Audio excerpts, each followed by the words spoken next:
A service of KIBMradio.com, the Internet's home for an all-old-time radio.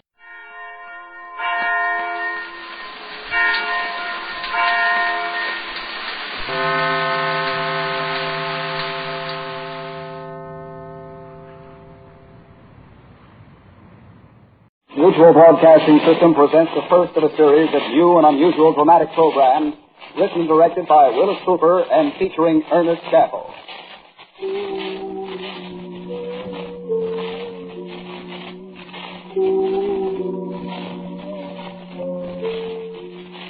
Quiet, please.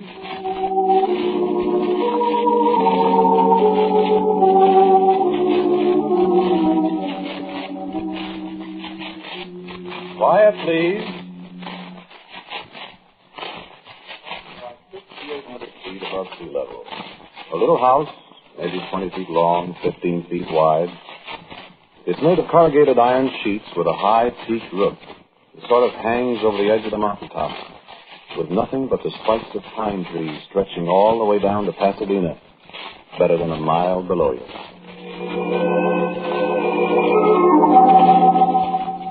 You ever get out to California?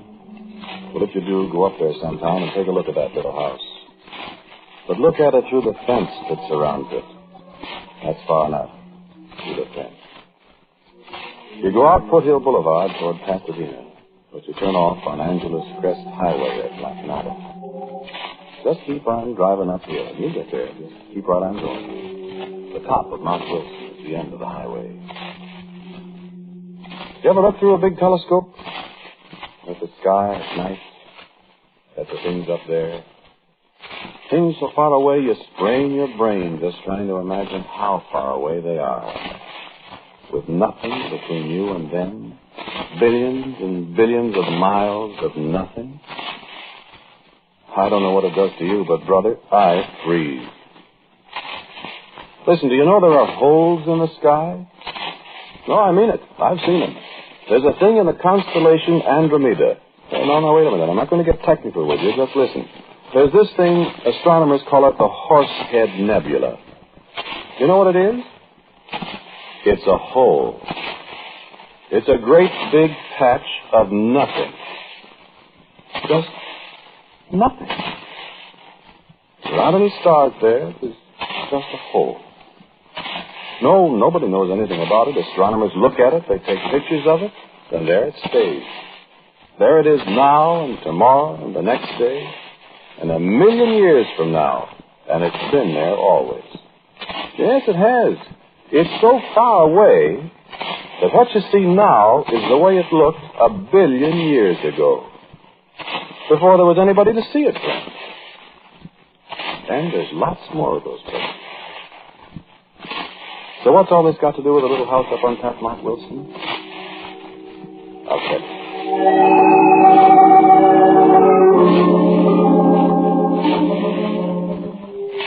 This was quite some time ago. I'd been living in California, see, for several years. I had a couple of bucks, had a nice little place near Venice. That was before the valley got to be so popular with movie people, radio comics, people like that. And it wasn't bad living alone. Waking up in the middle of the night, hearing the Southern Pacific lark whistle for a crossing out around Chatsworth. Listening to a dog howling way out across the valley. Going back to sleep. I don't get back to sleep so easy these days. Well, these people from Cleveland were out there, Aldo Minucci and Hugh Grant. We used to be great friends, Aldo and Hugh and I, so nothing would do but they'd come to stay with me. Well, it was all right. I had a Dodge convertible. The boys got quite a kick out of California. That's how we came to go up to Mount Wilson that day. Aldo and Hugh had been, looking around for odd places. They had some ideas. So one day we were having breakfast, and they were looking at an automobile club bulletin. Aldo said, let's go to Mount Wilson. So we did. I've been up there once before. You know how it is in California. I knew everything. I thought I knew everything. I found out different. We were inside the big dome where the 100-inch telescope is. It's like being inside a giants watch. The telescope is in the middle, a big spidery framework with ladders climbing all over it up under this dome. The tourists stand on the kind of a catwalk around the edge while the astronomer explains as much as he thinks the upper knuckles will understand. There was just a few of us that day standing close to a little kind of pulpit, listening with our mouths open. Yeah, it is like a pulpit. I got to thinking that day how the astronomer looked like a priest up there. A nice old white-haired fellow like a priest. And I was thinking he was talking about the heavens, too. I'd seen it all before, but my mouth was as wide open as Hugh's and Aldo's. And the Earth is moving through space, too. It moves around the sun at the rate of about 18.5 miles per second. So therefore, you see, we must, in order to keep this telescope focused accurately on the celestial objects we are observing, neutralize those motors mechanically. The telescope itself, as you will observe, is controllable in any direction by this motor. Watch it at the face. Notice the motion of the telescope. And the final movement, the rotation of the entire dome, exactly synchronized with the speed of the Earth through space. Watch through the shutters above the space.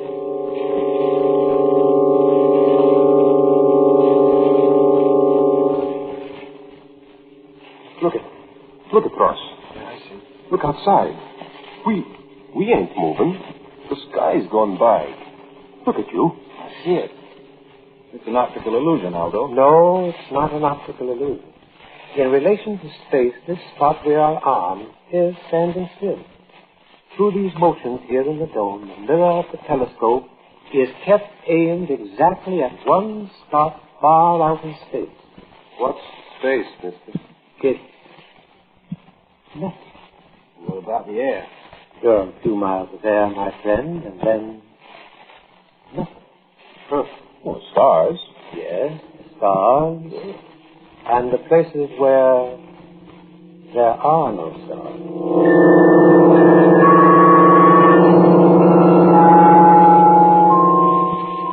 My skin twitched a little when he said that. The places where there are no stars. Did yours? Well, the show was over. We went outside into the sunlight. We walked across the long wooden bridge. There's a deep gully in front of the dome. And down a little path past the thing they call a coelostat. A small dome on legs about 100 feet high. Thing they study the sun and sunspots and things like that with. And it was quiet up there along toward the middle of the afternoon. There was a chill in the air. We were just talking. It's an odd place, and you get kind of impressed. The people impress you. The astronomers. They live up there all by themselves. They look at the sky. They see things. You always get the feeling they know a lot more than they're telling.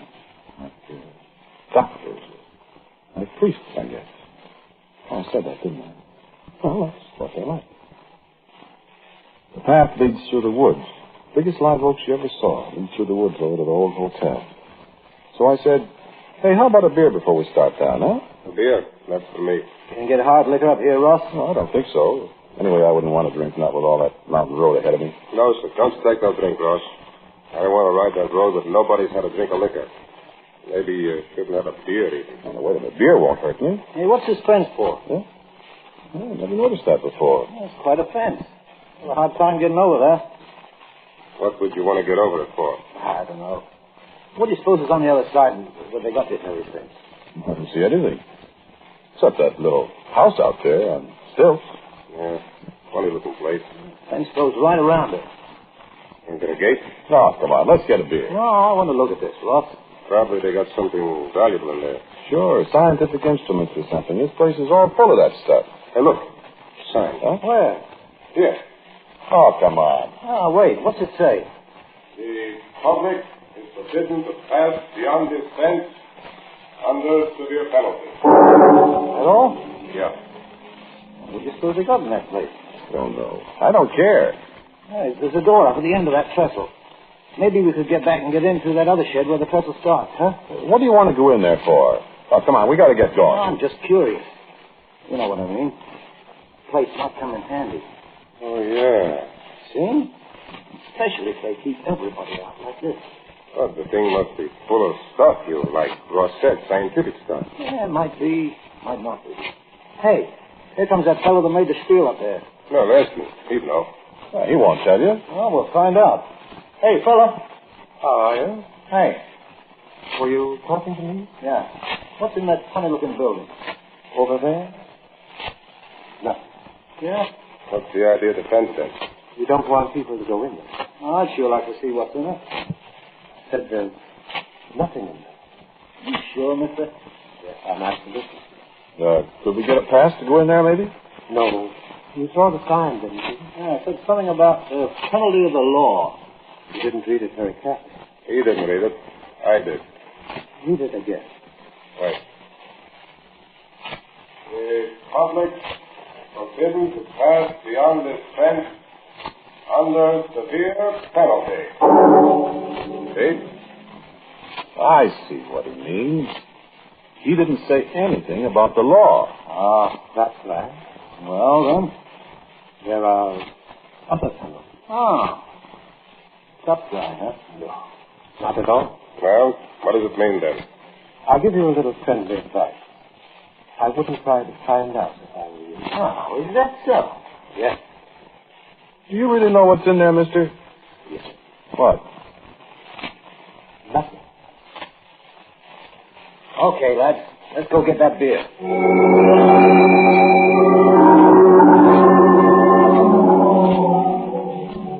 Well, and of course you know it was up. You're way ahead of me. My Cleveland pals weren't in California just for a vacation. There was a bank I'd had my eye on for a while out in Pacific Palisades. It wasn't the first bank that Minucci and Hugh Grant and I had worked a deal on.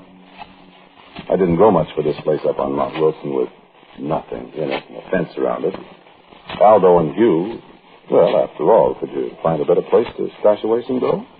Nobody could get in, they said. And if we could, well, so I bought the idea finally. And to make a long story short, we took, I think it was $53,000 out of the bank. 53, 54. What's the difference? It's all gone now.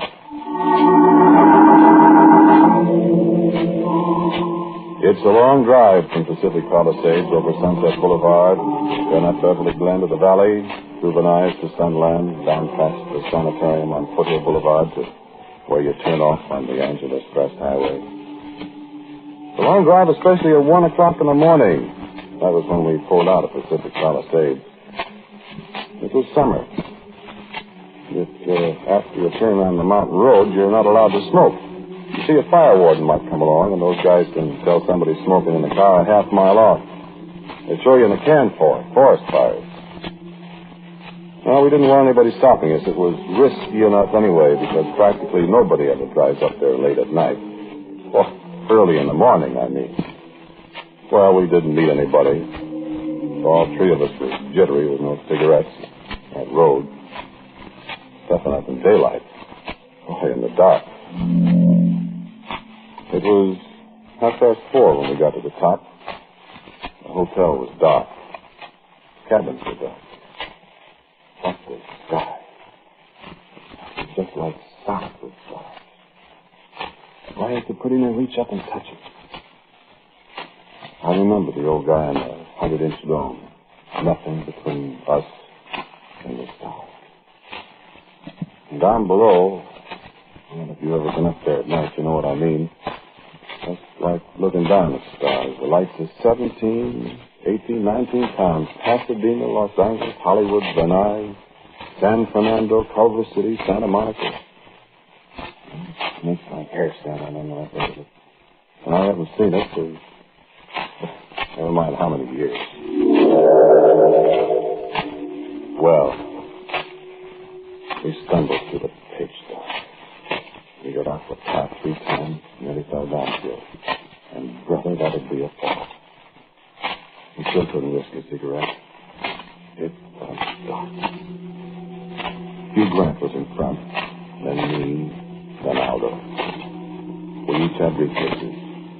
Hugh had a pair of those big string wire cutters that'll get through a steel cable. All of a sudden, he bumps into the fence. Ouch. What's the matter? The fence. Where are you? Stand still, will you? Dark. Shut up. Listen for a minute. Hear anything? Yeah. No? See anything? No? Look. What? The dome over there. You see somebody? No. Them two big windows up there. But that big round dome looks like somebody watching us. Sure does. Oh, cut it out. I'm going to try the fence with a cutter. Want the flashlight? No. I wish we... What? Forget it. Just don't like that place. Get out of the way. Want some help, you? Just keep out of the way. Wait. Hear anything? Well, that wire made enough noise to... All right. I'll try another strand. See if you can slide under there, one of you. Me. No, can't make it yet. I'll try another. Look out for your arm there. Now try. Wait till I take off my coat. All right, now, let's see. How about it? He's through. All right, go ahead. Me? You. All right. Cut another strand, Hugh. I'll make it now. Yes, sir. Yeah. Where are you, Aldo? Right here. Come on, Joe. Hey, slide the briefcases through first. Coming up. Got him. Got it. Here I come. All set? All set. I'm all set. I'm as all set as I ever will be, I figure. I don't like any part of this place. I don't like the dark. I don't like the stars up above us. I don't like the lights down below. I don't like the silence. I don't like climbing around the top of a mountain with nothing under me but thin air for a mile or more. All I can hear is Hugh and Aldo in front of me, cracking through the weeds, cursing when one of them whacks a shin against a sharp rock. All I can see is two black shapes in front of me. Blacker shape, that's the building, the little house with nothing in it. Aldo and Hugh are panting. 6,800 feet, you know. Your breath is pretty short. It's tough going, especially when you're dragging a briefcase full of money, too. You're scared and sweating and tired. And then all of a sudden, we're under the building, alongside one of the struts that hold up the little trestle. Loose me up, Aldo. Aldo boosts him up. He was a little guy. He's spry. Lots sprier than I am up there a mile in the air, and I guess he's not as scared as I am. So I look up, and he's sprawling on the trestle with 9 million stars behind him, reaching down to me. Grab my hand, Russ. I scrambled up. I'll never know how I made it either. Here we are in a second. Aldo's up there with us. Now, keep quiet a minute and rest. I'm knocked out. Yeah. Hear anything, Joe? Just the wind. Russ. No, I thought I heard something. Guess it's just the wind. Listen. It's the wind. Well? So we stood up. So Hugh walked the rest of the way down the little trestle. We followed him, stumbling over the planks, and there was the door. We rattled the bar on it. It was padlocked. So Hugh took the big cutters and he wrenched away at the bar. We shivered there in the cold, waiting to see if anybody heard us. There wasn't a sound. So Hugh tried again. And the bar fell off. We kept still for another minute. And then... Open the door.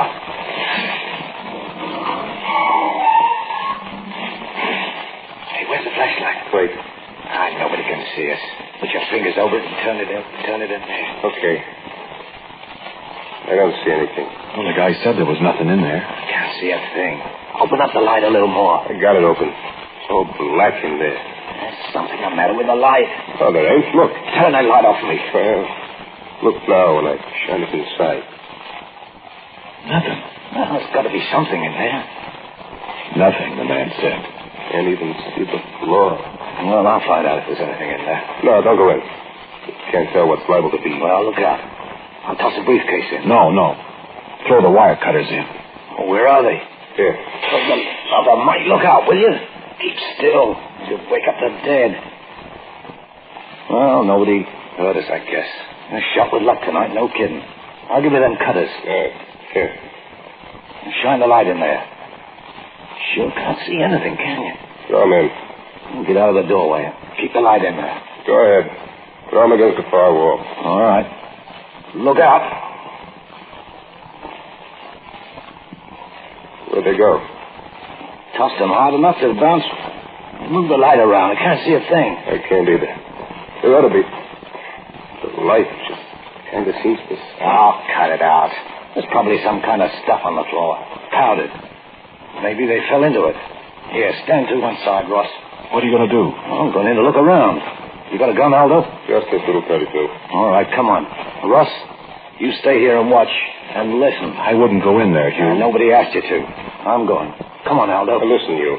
You've got the screaming meanies, too. Now, come on with that gun. There's nothing in there. Look, Hugh. Come on, let's get out of here. Oh, shut up. Here. Might as well take the dough, too. We can stick it in there. Well, go ahead, Aldo, with the light. You go first. All right. Now stand there and keep your ears. Hey, Hugh. Where are you? Can't see him. Listen, Aldo, don't go in there. I got to. Hey, Hugh. Hugh. Where are you? Listen, Aldo. Keep your eyes and ears open now. We'll be right back. Hey, Hugh. You all right? You coming in, Hugh? Hugh. Aldo. What's in there? Hey, Hugh. Okay, Ross. Something's the matter with him. Here I come. Hugh. I'm gonna... Hugh. Hey, Hugh. Aldo. Hey, what's in there, you two? Hugh.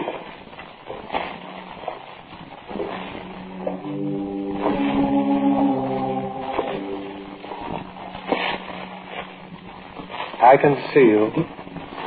You can stand up now. They won't come out, I assure you.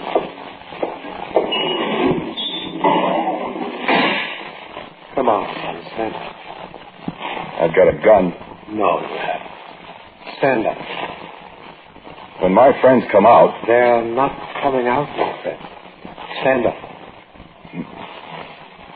You wouldn't believe me when I told you. What's in there? What's in there, I said? I told you there's nothing behind that door. My friends went in there. They're not there now. There's nothing in there. You understand me? There's nothing in there. Listen. No, you listen. No, I suppose to do no good to tell you. Tell me what? I'd better show you. Show me what? Come with me. No. Come with me. I won't. You got it. Wait. Wait for me.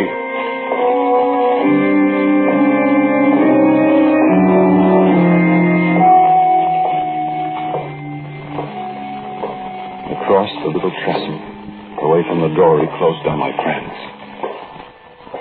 Through another door. Into a long shed in the dark. And I was glad I couldn't see the stars. Out another door at the end of the shed. Down the path past the staff, reaching up into the sky, shining in the starlight, looking like one of those visitors from Mars you heard about on the radio. Across the little wooden bridge with the two eyes of the 100-inch dome staring down at me in a cold wind coming up the other side of the mountain. Up the ramp, into the dome itself.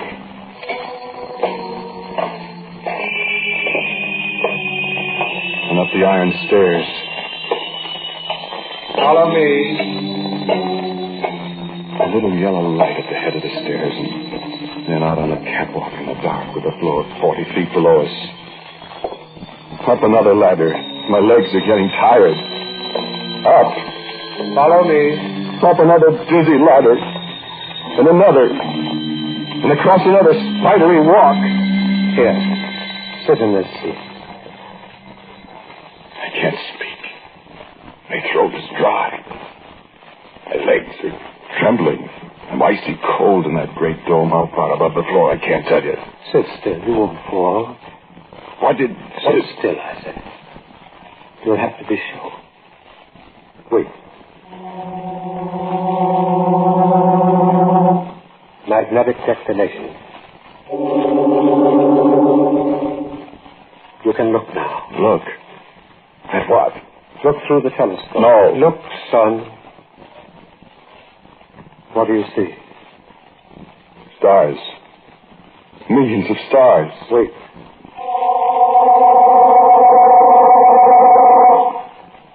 Look again. What do you see? Nothing. Nothing. What?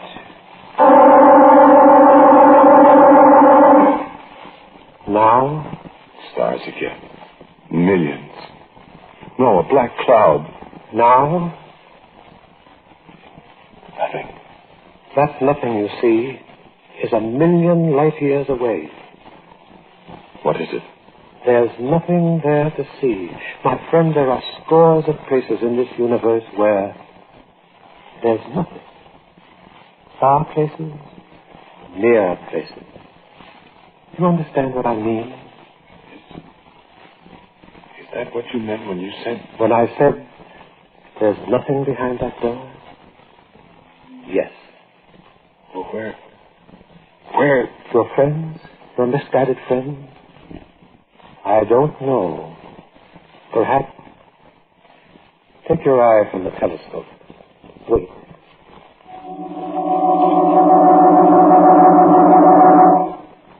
Look now, if you dare. Well, what?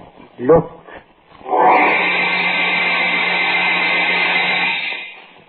Yes. You guess what I saw. You guess what I saw clawing through black clouds of nothing. You guess what eyes I saw. I saw nothing.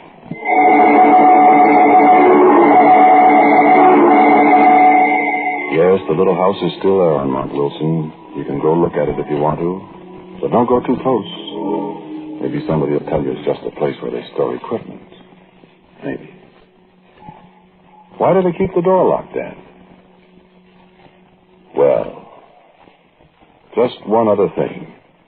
Don't you go around opening doors you don't know anything about.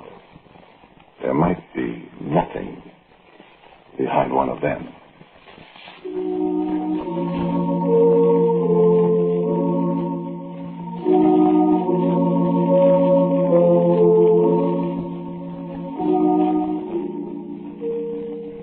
You just heard Quiet Please, which is written and directed by Willis Cooper. The man who talked to you is Ernest Chappell. And the man who played Aldo Minucci is Martin Lawrence. Pat O'Malley was Hugh Grant and James Van Dyke, the astronomer. The music was composed and played by Gene Palazzo. And now for a word about Quiet Please for next week, here is our writer-producer, Willis Cooper. Bill? I've written what I think is an exciting and unusual love story for next week, Chappie. We'll welcome as our guest the charming star of stage and radio, Claudia Morgan. Quiet Please for next week is entitled, I've Been Looking for You. Until next week, then, quietly yours, Ernest Chappell.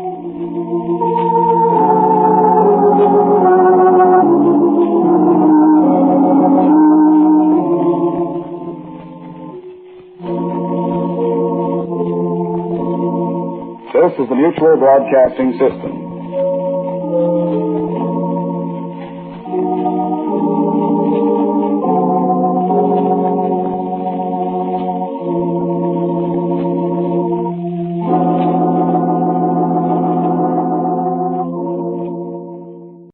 The Mutual Broadcasting System presents the second of a series of unusual dramatic stories written and directed by Willis Cooper. and featuring Ernest Chappell. In this week's story, I Have Been Looking for You, we have as our guest the star of stage and radio, Miss Claudia Morgan. Quiet, please. Quiet, please.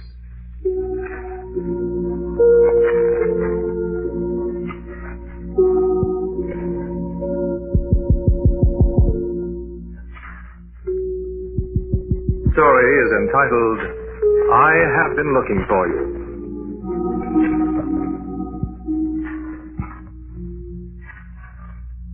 I have been looking for you. Your name? I do not know your name. Perhaps you are Anna Edith, or Legion, or Bernice. You are Mary, or Alice, or plain Jane. You are Mercedes, Libushka, Colette. Where are you, love? I heard your voice when I was a child, when I was new in school, when I was a tender lad unknowing. I heard your voice as I passed the schoolroom door. 7 times 7 are 49. 8 times 7 are 56. 9 times 7 are 63. But I pushed the door ajar and looked, and there was only a schoolroom full of children and a teacher at a desk. The cadence of your childish voice hung in the sunny air in the schoolroom, but I couldn't find you. And wondering, dreaming, I closed the door and went my way on to the confusion of another schoolroom. But your voice was with me, and I have not forgotten. Many times I heard your voice, love, as I grew older. There were other girls in my boyhood, sweet, clean-limbed girls I remember now through the years. Helen with the yellow curl. Gladys, the tomboy on her bicycle. Paula in the library. Kate, Dorothy, and Jenny, and crippled Margaret. And my playmates taunted me because I had no girl of my own. But I smiled a secret smile as I turned away and walked homeward along the elm-shadowed, the flower-sweet streets at night. For always you were somewhere. And I knew I should find you one day. Somewhere. How many years have passed this love? How many summers, how many yesterdays, how many heartbeats? But I knew that I should find you. I saw you at a distance sometimes, a gay red bathing suit on a beach, a fluttering cotton scarf on the winter hillsides against the snow. But when I ran to greet you and call you mine, you were gone. You had vanished. A day came when I was a young man and went away to make my fortune. My heart ached as the little station grew smaller in the rapid distance, for I knew I saw you there waving farewell. Was it to me? And I thought frantically of leaping from the train and returning. But a cloud of dust swirled up behind the train, and when it was gone, you had vanished. There was another glimpse of you, I thought, as the train roared through another little town, and a gay crowd on the station platform waved and called. And I knew then. I knew that wherever I should go, you would be always. And tears came to my eyes, as I thought perhaps I should never see your face, but always follow you, and never leave. Yes, I was young for love, but I loved you then as I loved you that first day in school. 7 times 7. And as I love you now that I have found you.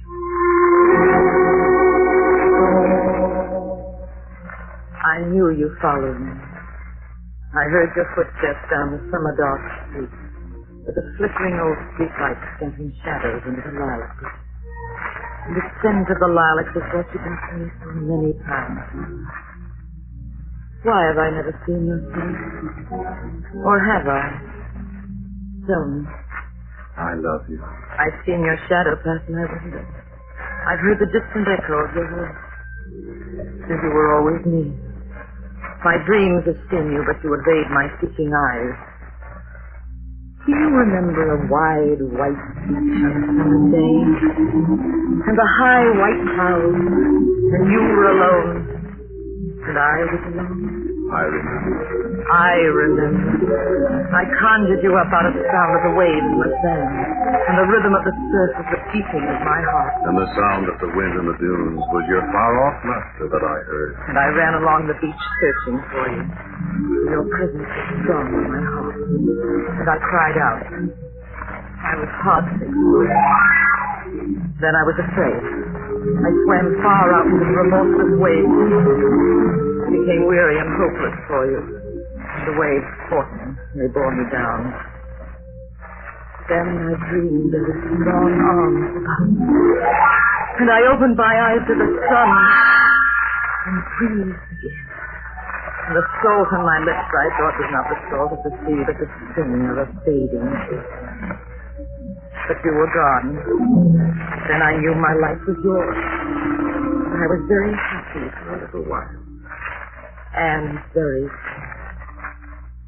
Where did you go, love? I dreamed of you in the sea. I dreamed that you were struggling, and I dreamed that I swam out to you, and took you in my arms and brought you to the shore, and I kissed you. But there was darkness somewhere, darkness that hid your face from me. And when I awoke, I too felt the salt of your lips on mine. Was I never to see you, never to hold you in my arms in life? I thought to forget you. You must forgive me that. I thought that my mind was sick, that I dreamed in my waking hours. But which was the dream, and which reality? And how could I escape the vision of you? Always I was haunted, tortured by the thought that you were near me, around the corner, waiting perhaps with a smile of welcome when I should find you. Do you remember? You must. I remember. When did you walk down an avenue in the snow? The lights were golden from the windows, and the bells chimed softly in the twilight. The streets were filled with cheerful people hurrying happily in the white darkness. And I was alone. Until you hastened past me, a dim shape in the swirling snowflakes. And I followed you until you disappeared in the storm. The cheerful, flat laughter of the people on the street mocked me again. Foolishness. There's no one. I am alone. We shall never find each other. When I wept in my sleep that night, it was your hand that wiped away my tears. I dreamed of a woman weeping, and I kissed her eyelids as she said, You went away.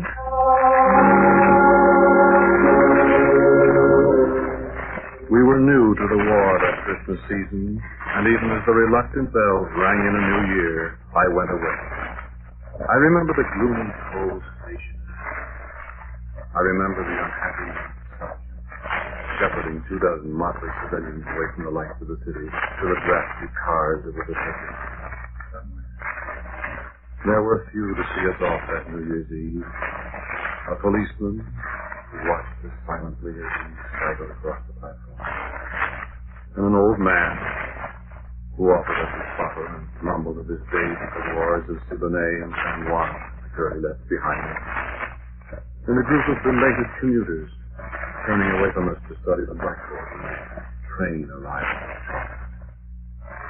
And as they closed the doors of the coaches, a fat woman pounding on the window, mouthing frantic goodbyes to a little man who turned away from her. But when our train began to move from the station, a glimpse of a woman standing alone under a dusty electric light on the platform.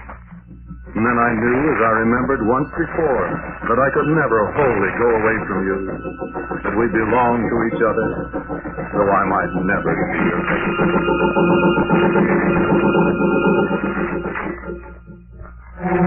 I was close to death many times in the war. At Gasoline Pass, when John Sutherland and I were alone one night with Rommel's armor on the other side of the hill with a watch. And at last we knew they were coming, and one of us stayed while the other one passed in the back. I was afraid to stay. So But I argued with John in the petty pride of my terror, saying I would stay while he should go back to what might mean safety. But he was tired, he said, and I was not. And he would stay. And so I went. Then 20 steps away from him, I heard the 88. Smashed in his mouth. I spoke to him and told him to stay. And I was wounded afterwards. And that night I lay in the hospital tent and something happened. I knew I should die. I had no voice to call. And in the last blackness before my senses went, a nurse came hurrying to my side. It was you I thought. But when morning came, I saw the same familiar nurse I'd known for days. He was asleep and I awakened him. Did you watch over me all those years? Was it your voice I sometimes heard in the still night? Have you loved me so as I have loved you? What must we do?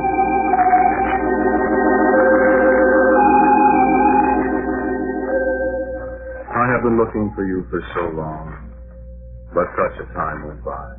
Such a long, weary time since I came home. Where were you? There was one moment. I was standing on the deck when our transport came up the bay. I was looking for you. There were hundreds of boats around us, boats with great painted signs welcoming some of us home. And there was none for me. But I hoped that perhaps among all those who had come to meet their men in the harbor, there might be. We were past the Statue of Liberty, nosing over to the North River where we were to dock. And a ferry boat from Jersey cut across our bows. I merely glanced at it, and I saw you. That was a happy homecoming.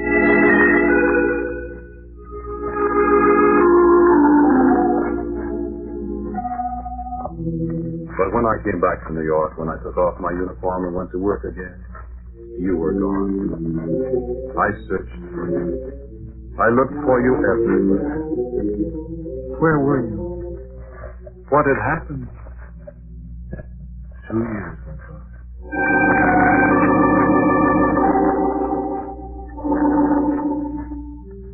I saw you, love.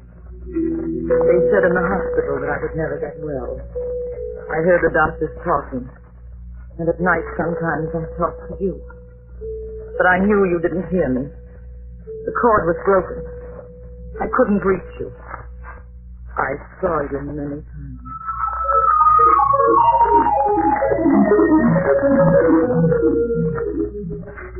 I had buried myself in my work, they said. Whatever the work was, I'd forgotten. I'd forgotten everything except that I loved you. And I tried to forget that. For I was afraid that you were gone from me forever. And I should never see you. Never hear your voice again. Never know your nearness as I had grown to know. I tried to lose the thought of you among 7 millions of people. Among the high buildings and in the sounds of the city around me. And I almost succeeded. But then I saw you.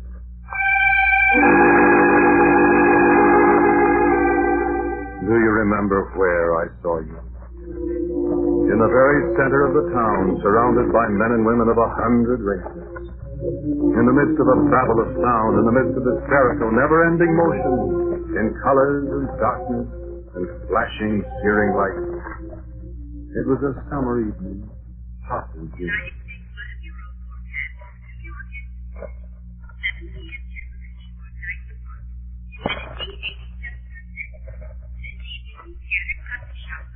And a threat of lightning and sullen thunder in the clouds that towered over the Jersey Highlands. The voice of the storm quickened, rumbling over the squalling sound of the city, and the lightning crackled in the west. I was on my way home after a sodden day in the tiny office of Town Square. One of the beaten, hungry millions at the end of a colorless, unhappy day. And the subway, the crowds, and the guards pushing the milling crowds into the airless, stuffy cars. The train stopping far underground where only blind animals should live. Bodies pressed against feverish bodies, tired eyes looking inwardly toward the comforts of home and cool drinks and blessed rest. And outside the windows, walls too close, sweating and dank with moisture. The sudden flash of stations as we roar through them, more and more speed, bodies swaying against bodies, suffocation, and the sudden fear that comes like a clutching nightmare deep underground. We're going too fast. Streams of blue sparks outside the open windows, the acrid smell of burning rubber, swift panic, clutching hands, futile fists beating screaming faces, the scream of tortured brakes, lights flickering and dying, and in the last seconds before the crash... You. I saw you. I had turned, I remember, to escape a man's fingers clawing at my eyes. I saw you, inches away from me, yet a continent away. Blonde hair rippling in the fetid breeze, red lips apart, not in fear, but in rapt excitement, almost smiling. I shouted your name. Did I know your name? And then, darkness. You knew, didn't you? You saved my life, but you said you turned your head just as the crash came. Yes, I turned my head to look at you. The steel rod just grazed your forehead. If you hadn't turned your head... I looked at you. Providential, young man. It was you.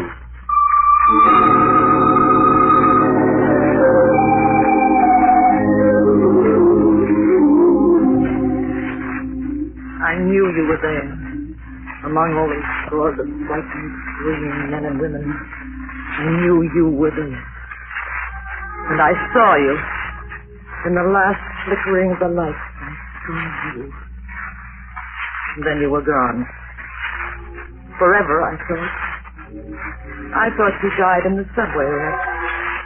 For long months you were dead to me. My mind refused to think of you. I couldn't picture your face again. But now I know I was near you many times. I entered a restaurant as you left. I left the elevator at the 14th floor one day. I got on at the 15th. I turned to look in the shop window as you passed by. I picked up a book at Bentana's that you just laid down, and I knew I could. And the bus driver gave me change that had come from your purse, and I knew. You sat behind me at a Velocity concert at Carnegie Hall, and I dreamed that night. The telephone booth at Grand Central. Your perfume still was there.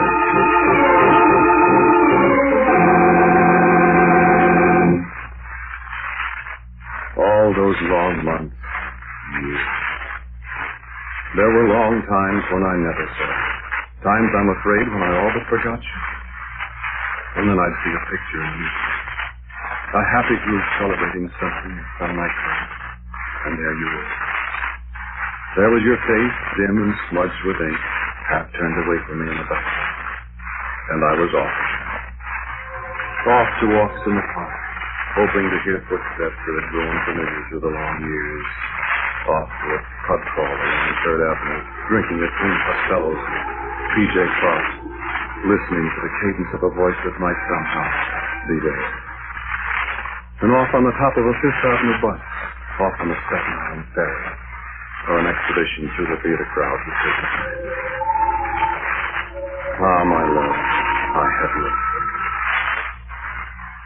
I said I never knew your name. I'd lay awake nights and go over all the girls' names I ever heard of. Alice, Claudia, Doris, Elizabeth, Frances, down through Wilhelmina, Divine, and Zoe. I'd make resolutions to pick it. I went out with other girls. But I found myself becoming bored with other girls. I looked for you and them, and I became short of speech, quarrelsome, and no girl ever went out. I kept to myself more and more times in Central Park, till the very ice cream vendors greeted me as an old acquaintance. And more times along 5th Avenue late at night, up past the cathedral, down past the Empire State, hoping, listening, peering anxiously at every woman. I went away on long trips by myself to escape the thought of you, and heard your distant laughter. I thought I saw you framed in the window of a train that passed mine, going in the other direction. I didn't sleep much. Nights, I came home as late as I could, staggering.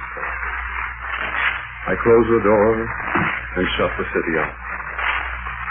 I was afraid to sleep. I was afraid of the dream. The dream that came so often. An empty room. Dark, high walls. A little flight of stairs leading to an open door. And beyond the door, a dazzling light. And silence. And the light draws me to the flight of steps and the open door. My voice echoes in the silence of the gloomy room. Where are you, love? Where are you? I'm here, love. You are there, beyond the door, in the room where the light shines. Your shadow falls across the flight of steps. You are only 20 paces away. I move toward the door. 1, 2, 3. And the carpet touches. Your voice. Come to me, love.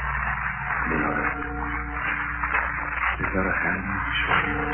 I turn to see. The room is empty. Another step. I can go no farther. I struggle, but there is something that holds me back, and a voice that whispers in my ear. Not yet. Not yet. I fight against the force that holds me, but I cannot move. What is beyond the door where the light is? Do you wait for me? Why cannot I reach you? Come to me, love. I cannot move. I call. Help me! Come to me! Come to me. Then with the sound of a great gong in my ears, I awake trembling into heaven. I lie awake till the gray dawn crawls through the window.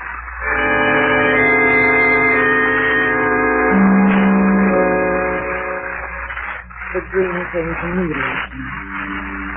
Great bright room. The light that dazzles my eyes. And I cannot move. The door that leads to darkness. And footsteps beyond the door in the dark. I'm frightened until I hear your voice. Where are you, love? And I answer. And then I know your voice.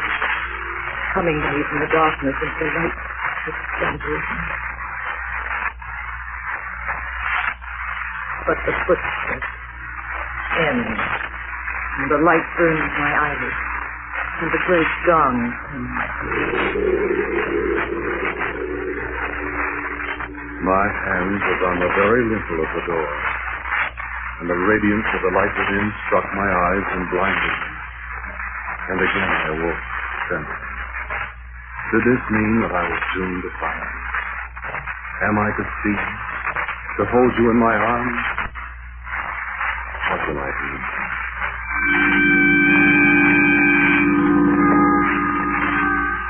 I slept a little, and the dream did not return. It was raining when I awoke, a quiet summer's rain, and the light in the street was the color of the light in the room beyond the door. Is that a sign? Is this the day?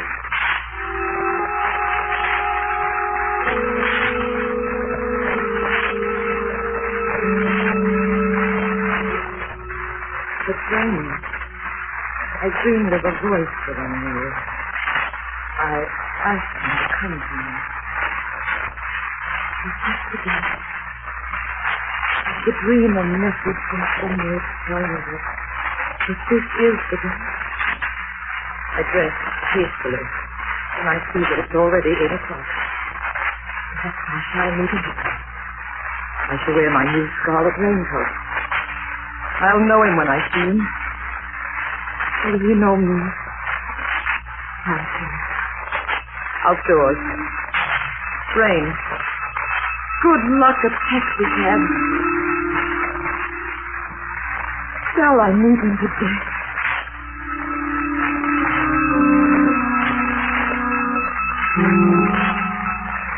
Who says the rain is dismal? This is the day. I know this is the day. I shall walk to the office. Who knows, I may meet her on the way. I smile at strangers as I stroll through the pelting rain down Madison Avenue. Here is a young couple, lovers. I, too, am a lover. And today I shall meet my beloved. And then the fulfillment of all my dreams from the time my childhood, so very long ago. I step down from the curb. 68th Street. Traffic is stopped before the upraised hand of a policeman in the middle of the street. I smile at them. And I do not see the taxicab careening around the corner against the light, the driver frantically tugging at his wheels, very slowly it seems to me, and the cab coming straight at me. And as I looked up, the cruel wheels half a foot from me, you.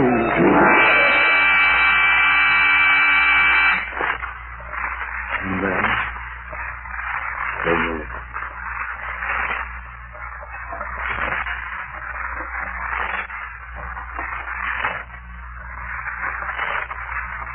The dark room, with the little stairs, and the door, and the dazzling light beyond. Nothing holds me back now. I go forward to the door, and the light welcomes me. I know you are there, love. In a moment we shall meet. We shall kiss. We shall begin our life together. Shall we not?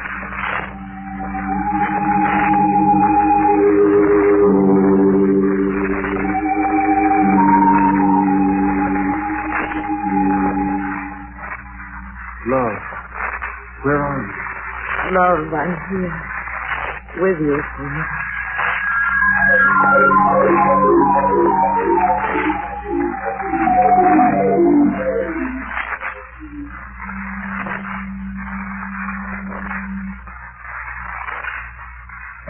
Yes, indeed, right through here. Now, mind the little stairs. Through the door. Yes, it is bright in here, but you have to be able to see very well in here.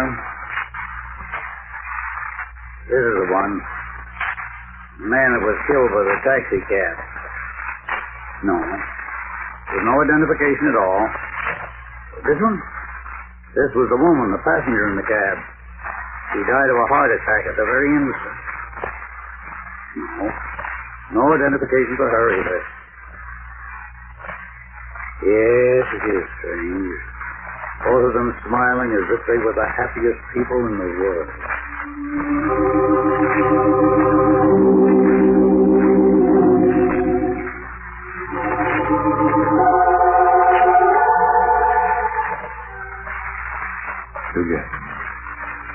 Together.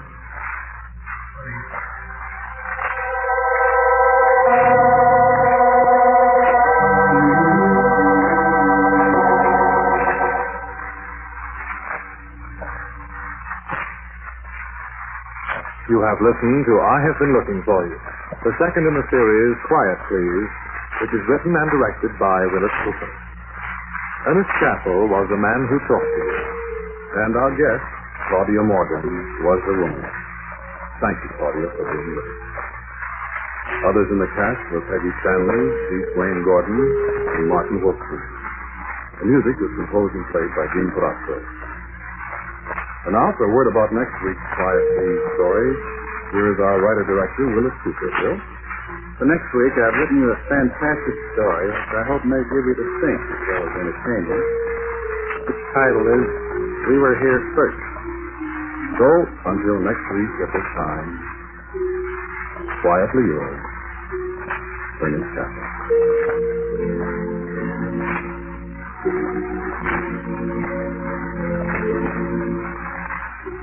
This program came from New York. Stay tuned now for a fascinating story of strange events and a common-sense explanation on the House of Mystery, which follows in just a moment. This is the Mutual Broadcasting System.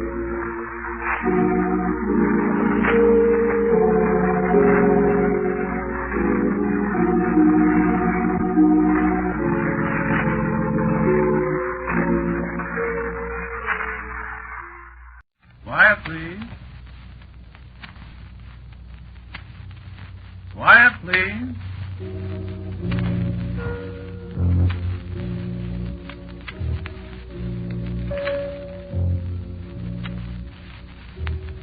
The Mutual Broadcasting System presents the third of a series of unusual dramatic programs written and directed by Willis Cooper and featuring Ernest Chappell.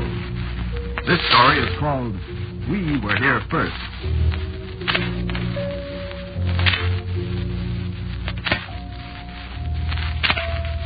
I'll tell you a story. You keep asking for stories, I'll tell you one that'll really give you something to think about. You'll keep thinking about this story till you die. And I have a good idea you'll pass it on to the ones who come after you, just as I'm passing it on to you. So you listen carefully.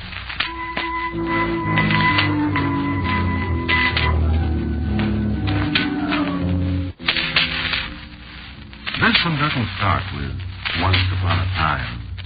It's about the world today, so that once upon a time business does come into it. Listen. Do you know there are giants in this world? Oh, yes, there are. Did you think we were the only ones here? You're wrong. There are giants. Millions of them. Billions. Giants so big that it's almost impossible for one of us to imagine how big they are. Why, a hair from the head of one of them is as big as your leg. And they're everywhere, in the cold lands, in the hot lands, everywhere. And they hate everybody. They hate each other. And they hate us. Oh, how they hate us. How they'd like to get rid of us. But I'll tell you something. They're not going to. We were here first. And we're going to be here a long, long time after they're gone. Where they're going to go, don't fool yourself about that. They can't win.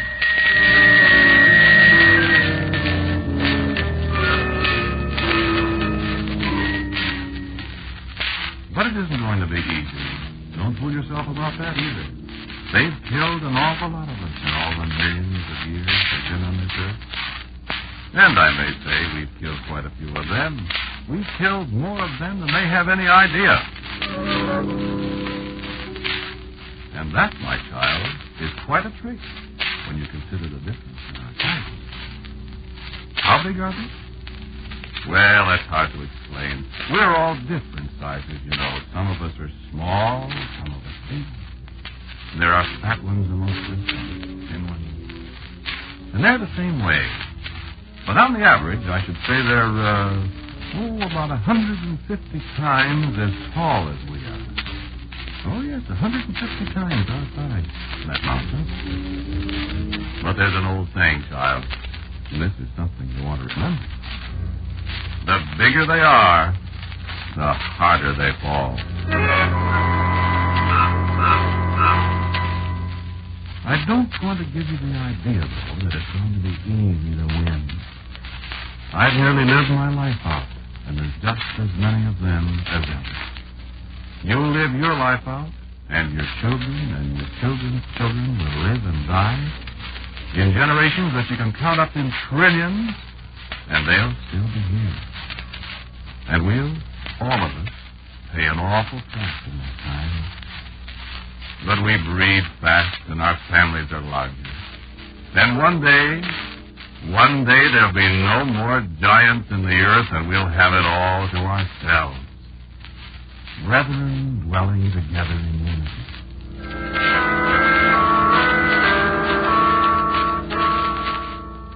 That's one of their sayings, too, but they disregard it pretty much. They don't dwell together in unity any more than we do. And that's the bad part of it from our standpoint. If we just had sense enough to get together, if we just stopped fighting amongst ourselves. Now, of course, it's all right for them to fight amongst themselves. That simplifies our problem. Someday, if we're lucky, maybe they'll all kill each other. They try hard enough. Oh, I tell you, they've got weapons, child. They've got an atomic bomb. It works. And some of them are scared to death that it may one day wipe them all out. But we'll see. If it does, good riddance. And our day comes a little sooner. If it doesn't, well, we've got time.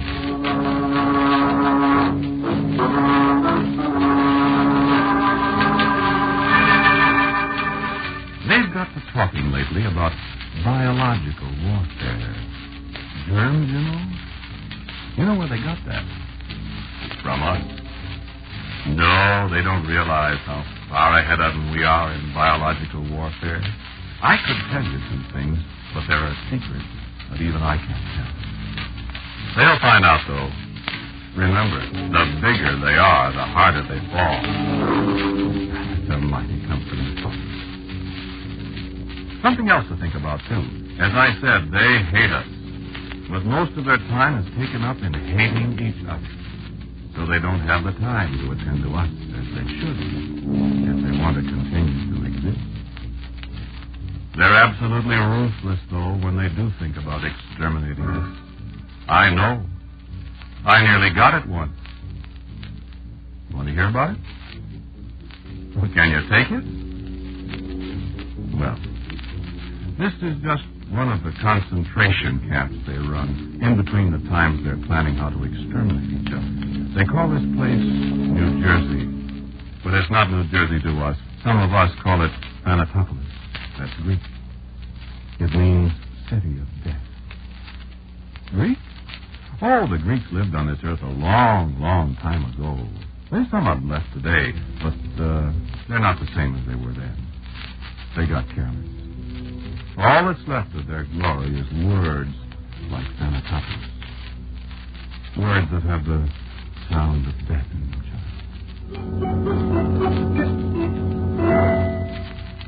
I was hungry. That's how I got caught. That's the way a lot of us get caught. Plenty of food, plenty of good, healthy food. Plenty to drink. Nothing to do but get fat and get killed. I didn't know about giants in those days. I know now. The gate was wide open, and I tell you, it was the pleasantest place I've ever seen. I looked it over. I smelled the food. Oh, I tell you, I've been around, and I never smelled anything so delicious in all my life. I just went crazy as hungry as I was. Well, the food was just as good as it smelled, and there was plenty of it. I lost my way going in. It's a kind of a labyrinth, you see, and I was interested in the food. I was hungry. There was a lot of us in there. I recognized hundreds of friends, fat, happy, well-fed. I stayed there quite a while. I got fat, too. But there were sounds I didn't like. Sounds like thunder, whistling, and sounds that came from nowhere at all. And the feeling of someone watching us, someone laughing at us. And one morning, early, I heard a voice. This one's about ready, I think. Just look at him. Thousands and thousands of them, and not one of them was sense enough to try to get out. I looked up. It sounded like a human voice to me. Get the gas ready. They've had a good time now long enough. You'll see how long it takes them to die. It was a human voice. A giant voice. This particular concentration camp of theirs was run by one of their females. Probably, according to their standards, a very beautiful one. To me, as I looked up at her face far above me, she looked like all the figures of death I'd ever dreamed of. And, child, she was dead. Where's the stopwatch? Paralyzed, I watched her great fingers wind the stopwatch. So stiff with terror, I saw the nozzle of the gas generator slither into the door far across the floor. I began to crawl toward the door, toward the gaping mouth of that gas jet. I tried hard to warn a few of my friends, but they were heavy with good living, and it was useless. I found my way through the labyrinth somehow, hoping there'd be time. I had to go now, if I could make it. And then I saw her raise her hand to the watch. I heard her... Put on the gas.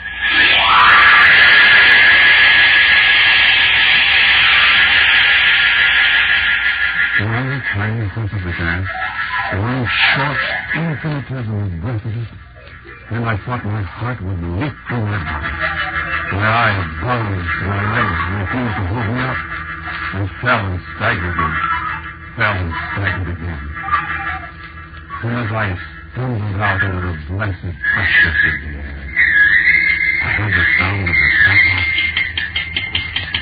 and her laugh. Look at him crawl and wiggle. This is the best gas we've used. Look at him. 3 seconds, 4 seconds, and every one of them dead. This is wonderful. I was dazed. My mind couldn't contemplate such love. 4 seconds, and countless thousands of us dead. And then, this is the horror. You know what she did? She gathered up their still warm bodies and tossed them onto a great scale and weighed them. Why? So she could know how many of us she had killed in 4 seconds. Do you wonder we hate them? Do you wonder we live for nothing but the day when the giants, male and female and all their young, shall all be gone from this earth?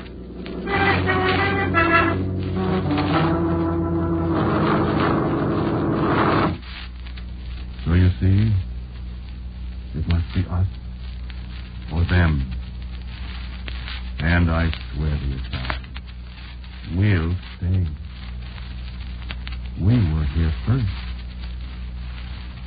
We're patient. Most of the time, we forget we're here. And that's good, of course, because they're intelligent. They can fly, too.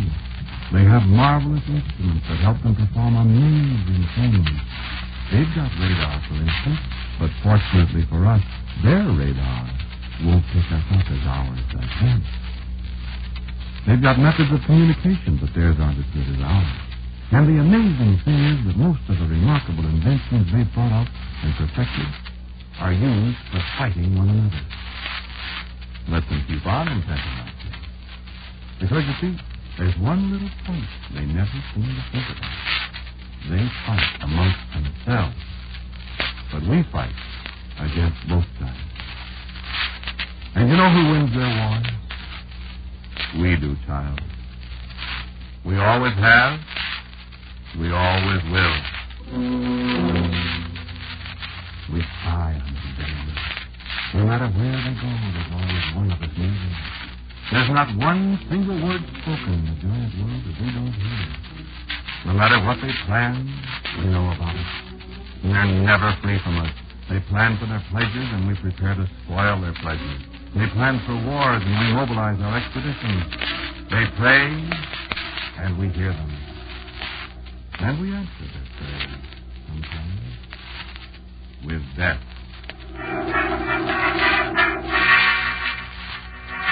What do you mean?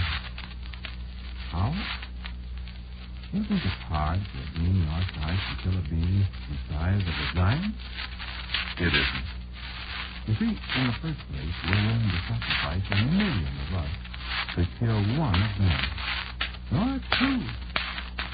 Not all of us know about the giants. Not all of us know that we're being sacrificed in this endless war. Some of us think we're dying a natural death, I suppose. But we leaders know. You still don't understand? Well, let me give you an example. I said the giants are on the average, perhaps 150 times as tall as we. Well, that's just height. If you know anything about mathematics, you realize that means they're uncounted millions of times bigger than we are. In actual mass, it would probably take a billion of our bodies to make one the size of theirs. Take an ant, for instance.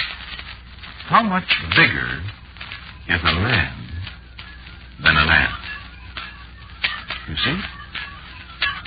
So, on a plantation in South America...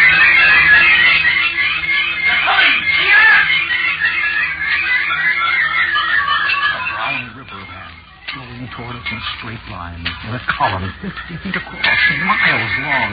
The beasts are fleeing from them. Monkeys, deers, tapirs, jaguars. Ants. Tiny creatures only half an inch long. Soldier ants, hungry, leaving only the stripped skeleton of trees to mark the paths they followed. Skeletons picked clean of the animals that fell in their way, stripped clean in a matter of minutes. Ants.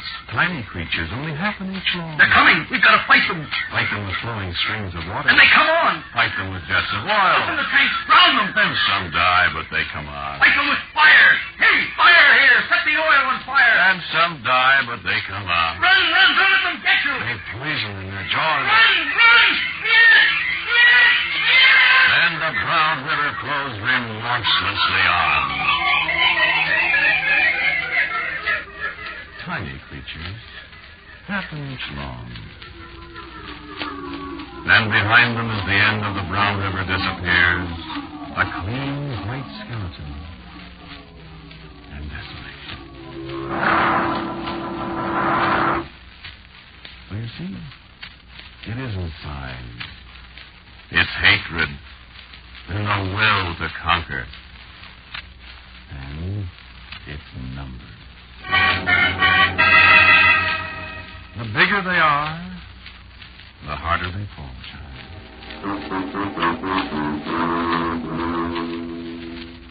So, you haven't seen the giants? You just think you haven't, child. You're young yet, and you mistake them. Sometimes you think it's a cloud that obscures the sun. Sometimes it is, and sometimes it isn't. Don't waste time when a great shadow falls on you, child. It might be one of the giants. And they strike without warning. It's a horrible death. You see, one of the things that makes living in the same world with the giants so terrible is the way they hate us. They hate us in an impersonal kind of a way. They kill us by habit, most of them. They say, "There's one, kill him." And that's all there is to it. You never think about it afterwards. That, we think, is why we hate them most. We're of no consequence to them. That is, they think we're of no consequence. If they knew what we've done to them through all the countless ages they've been on this earth. Well, perhaps it's a good thing they don't. Their scientists know, though. And they've got some pretty good scientists when they're not thinking up ways to kill each other. And they know us. Some of them study us. And, child, they're clever. They're the ones who thought of setting us against each other. They're war makers amongst themselves. Why shouldn't they apply their theories to us? And their theories work. We fight amongst ourselves. We do too much of it. And most of us don't know why we do. It costs a lot of lives, and the worst part of it is, it costs time. I don't say that they put us up to all the fighting. Some of us think of it ourselves. Maybe it's a good thing. Maybe there'd be too many of us for our own good if we didn't kill each other. But if we could only get together, if we could only, all of us, see that one shining goal before us, think of a world that would belong to us, all by ourselves, with no giants to worry about. Not that all of us worry about the giants. That's just the trouble. We have to spend so much time convincing others that they really exist. That they're a menace to us every second we live, and that we've got to destroy them. One day, if we don't learn to get together, they'll destroy us, maybe. They've destroyed a lot of us so far. And I hate to think of this world belonging to them exclusively. What? Oh, yes, of course. They wouldn't live without us. They need us. Some of them know that, even if we are, as a race, a constant nuisance to them. But what's the good of that? If they destroy us, they'll die, too. And then there won't be anybody left in the world. But believe me, child, we don't need them. We got along a good long time before they appeared. And we'll do it again. Nonsense? Superstition? You children. I know, though. I said the same thing when I was your age. But I found out this. Yes, there are giants. You'll find out. Certainly we can kill them. Didn't I tell you about the ants? Well, that's right. There were millions of them. But one of us can kill a giant. Just one of us. I'll tell you a story about that, and then you decide for yourself. This was in the last war out in China, a long, long way from here. So I know it's true. I got it from a friend of mine who was there. An airplane fell down in a valley between the mountains. The pilot had a broken leg. And for a week, he lay there in the valley all alone. And there was nothing wrong with him except for his broken leg. He had something to eat, and there was water. And he needn't have died, except that a bug of some kind bit him, and he got some strange fever. In the second week, he began to be delirious. And then one morning, he heard someone coming. Hello! I hear someone calling. Hello! I don't see anybody. Everything looks funny. Who are you? I'm coming. Who are you? Where's my gun? I have to have my gun. I don't know who's calling me. Who are you? I'll be quiet. I don't know who he is. I'll wait. I see him. No. Yes, I do. You're not going to get me. Where are you? I see him. He's too big. It's a giant. Look at him. He's coming closer. A giant. Now that's a fool. You're not going to get me, giant. Get away from me, giant. Don't you touch me. Don't you come close. Oh, let me help you. No. You're a giant. Think I don't know? You'll come to get me. No, get away from me. I'll kill you. Easy, fella. Take it easy. No, get away, I say. I've got a gun. Put the gun away. Don't touch me. Stop. All right.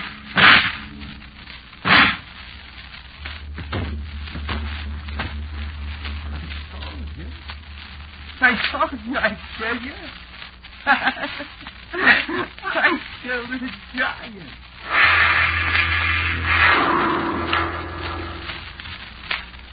He killed one of them. It was very easy. It was very curious. A little later, when the evening came and his fever cooled a little, that the dead giant looked so much like his friend that had jumped out of the airplane a moment before he did. It was very curious. Well, all right, it was his friend. He thought his friend was a giant, and he killed him. Or did he kill him? He fired the pistol at his friend that was the direct cause of his friend's death. But who was it that brought him a fever that made him think his friend was a giant? Remember? I said a little bug bit him. So the little bug was indirectly the cause of the other man's death. And to the little bug, the man was a giant. They were both giants, and he killed them both. Because the man who had killed his friend had a moment of lucid thought, and his fading strength was enough to get him twisted up to his heart. Well, I know it's true. Well, maybe that is rationalizing, but you think it over. From my way of thinking, 2 giants got killed. It's getting dark in here. Am I a little slow in my thinking now that I'm... Look out! Quick, look out! All right. So you killed him. He was a child, and he didn't have a chance against a giant he didn't even believe in. He did. No, I'm not going to be emotional about it. There are too many more of us to worry about the death of one. You can smash us, you can poison us, you can gas us to death, but we'll always be with you. Up to the end, and afterwards, you can't win. Without it, you'll die. With it, you'll die. But listen for a second. We're everywhere. We're in the earth. We live in your houses. We eat your food. And we watch you day and night. got senses you never dreamed of. We've got weapons that you have no defense for. You walk on your two legs. We've got picks. You fly in your airplane. We've got wings. You make your weapons. We are our own weapons. And if we insects ever get together, Giant, or maybe you won't have to. Maybe you'll blast yourselves off the earth and save us the trouble. Your atomic bombs don't mean you know. The flies lived at Hiroshima, you know. The beetles are still alive under here. And far under the surface of this earth you think you are. More and more millions of us are sleeping, waiting to die.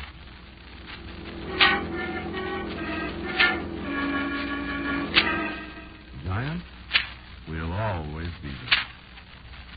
Wherever you go, while you're awake, while you're asleep, chasing you, plotting against you, knowing that one day everything you build, everything you've accomplished on this earth will be ours. We were here first, and we'll be here last.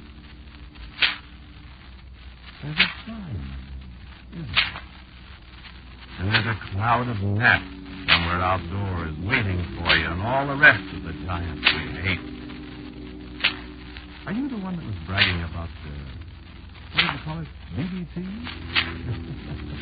Fine, giant. DDT does kill. It kills the good insects and the bad ones. Better try again, giant. You can't live without us. And you can't live with us. The bigger they are, the harder they fall.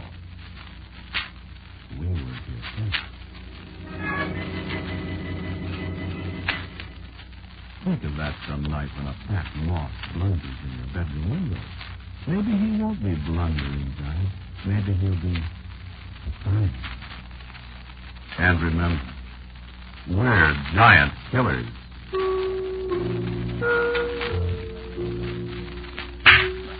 Not so good, Giant. See you tonight.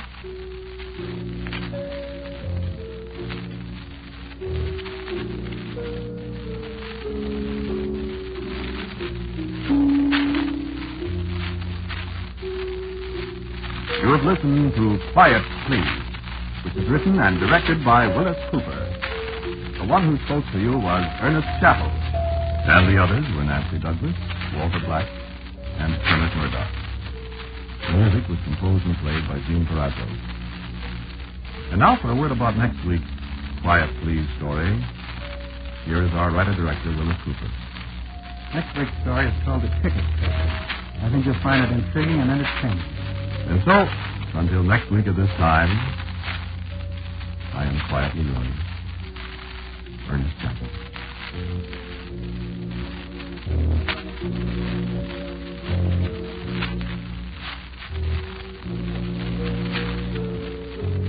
This program came to you from New York.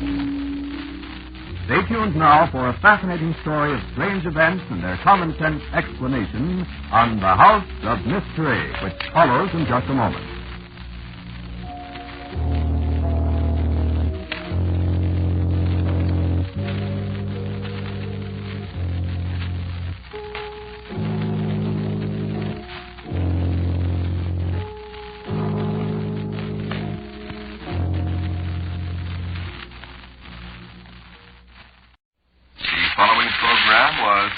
Transcribed earlier for your enjoyment at this time.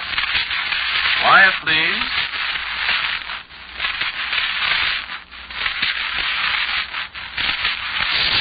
Quiet, please.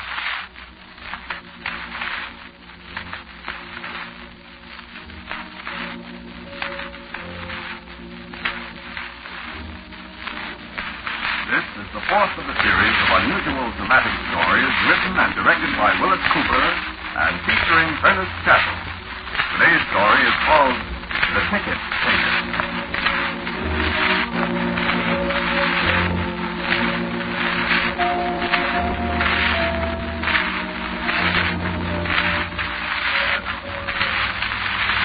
I don't know where I am now. I'm in I'm all by myself. Nobody seems to know me at all. Only thing I know for sure is one of these days I'll run into him, and then it'll all be over.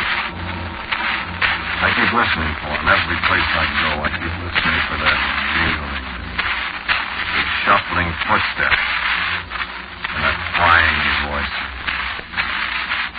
And I know I won't be ready for him when I do hear him. You know, you're never ready for the guy with the bad news. And he is bad news. I thought I would take a knock at the door. Did you hear it? Listen. Wait a minute, I have to be sure.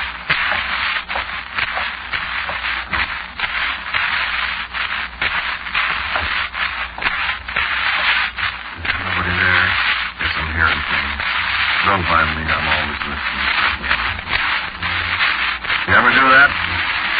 Well, you know that. You get to hearing a lot of things. Mostly things you don't want to hear. Doc used to talk about hearing things at night. Doc was a Scotchman. He used to say Scotchmen could hear things at night that other people couldn't.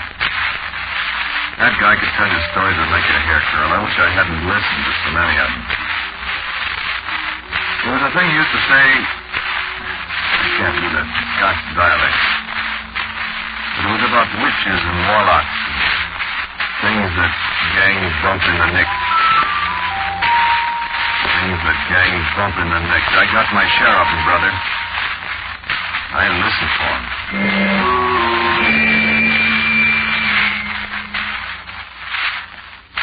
Doc and Ruby and sitting in that room in that house on Taylor Street in Chicago. Sitting there all day long with the window shades down and $22,418 there on the table. Sitting there all night long with one of us always awake with a rifle, leaning against the window. I wake up at 2 o'clock in the morning, with Ruby counting the money again.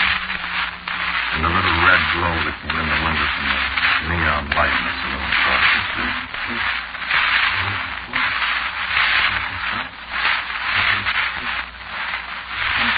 He'd wake up at 5 o'clock in the morning. And he'd Doc footsteps across the floor. Things in his house start talking.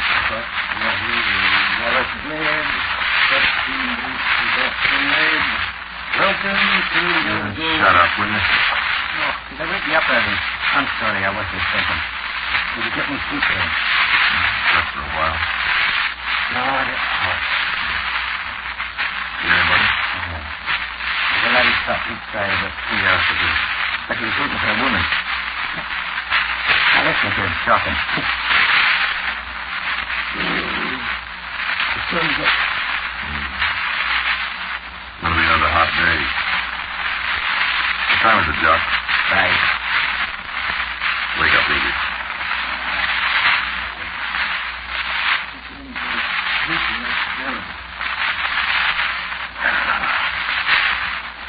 Hey, water left? Yeah, here we go. I got coffee in the neck. Yeah, don't drink at all.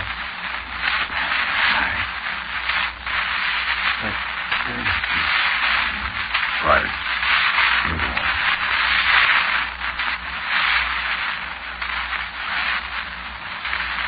Friday.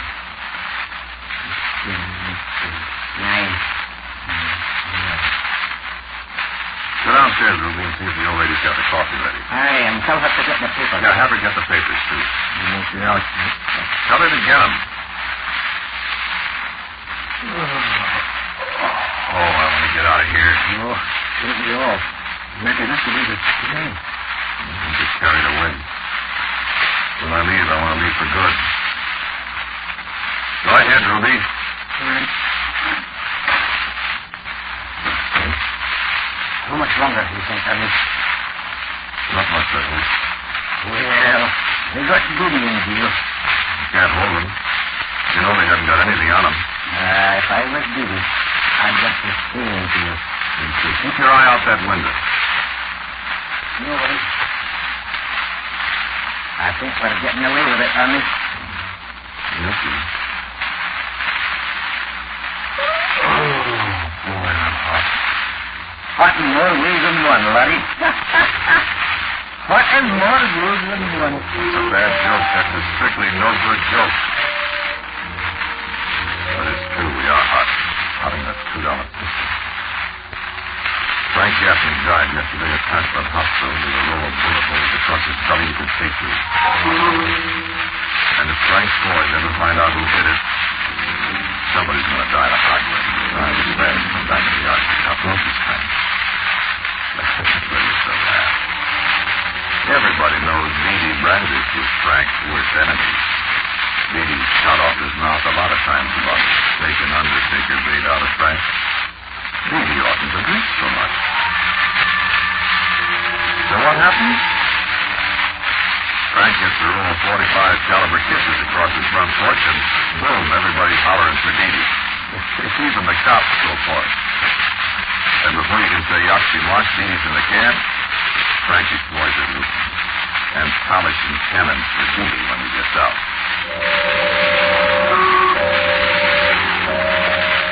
Oh, yes, he'll get out. Nobody can prove anything except he was Frank's worst enemy. And that's bad, especially when nobody saw Frank get embroidered. And all the time we're sitting in this room on Taylor Street with the shades down, and nobody knows we're in town. And we've got $22,418 on the table. All we gotta do is wait. Wait till the cops call Dee out. Wait till the Lugans from back of the yard catch up with Dee and give him that old Chicago farewell. We didn't even know Frank Gaffney. Old lady that sells flowers with the big fat finger on her fork. Anyhow, flowers and lot fillers get mixed up together in Chicago, ain't it? Remember Dee O'Banion? Had that flower shop across from Holy Lane? They moved me down among the two trees a long time ago. And yes, Frank Gaffney got flowers from Dee's old shop. Anyway, you see, it's a sweet deal. If we can pull out till Dee gets paid off for something he didn't do. The Rubens will be satisfied, and they'll put the artillery away and figure it's a deal. And Ruby and Doc and me will just declare themselves confident for that $22,418, and everybody will be good. The guys who paid us for the job, the cops, thank you, Bob. And us, we'll be happy. He could turn us into a banana. The door must go. I don't see. You come awful close to getting that slug right through your strapper. Hanging in my door, you do. Shut the door, you jerk. Look at the circle. Let's see.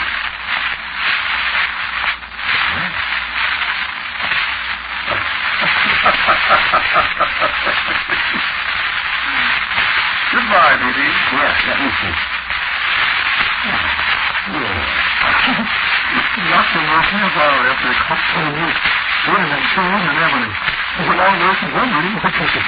Gaffney lads everywhere, Ruby. They're all back here in the noodle. What? That blood's done. That's finishing up a good next week. What will we get out of here, Ruby? Any minute. You wait another couple of days. Just to be on the safe side. I took up for 9 days. I knew Ruby. One way I'll be willing to help you. Just right, Ruby. We don't want to take any chances we don't have to. Shut up and let us read the papers. We'll be out soon enough. Maybe we could put some hula cooking up now. No. You're cool, Jack. We're between them. We're well over here, Ruby. Just have a minute. Yes, we'll count the money again, Ruby.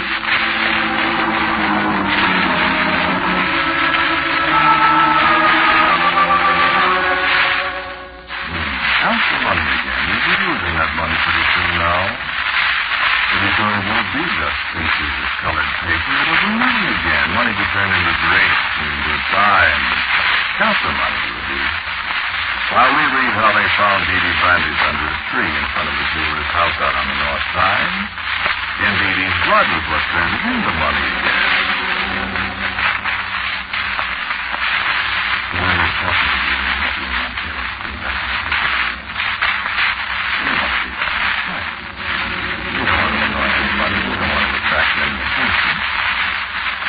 guns of the gasping mob talk awful loud.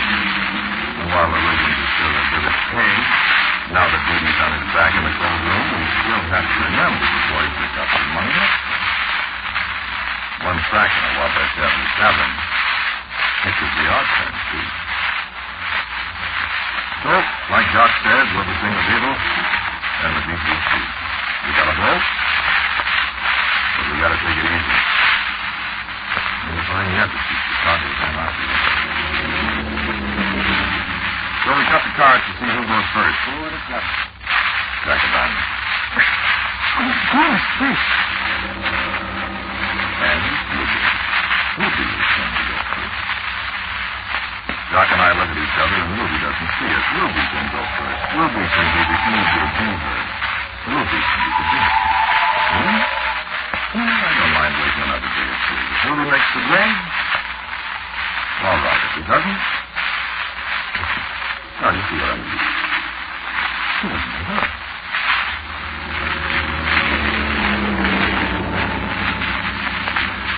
So now it's night.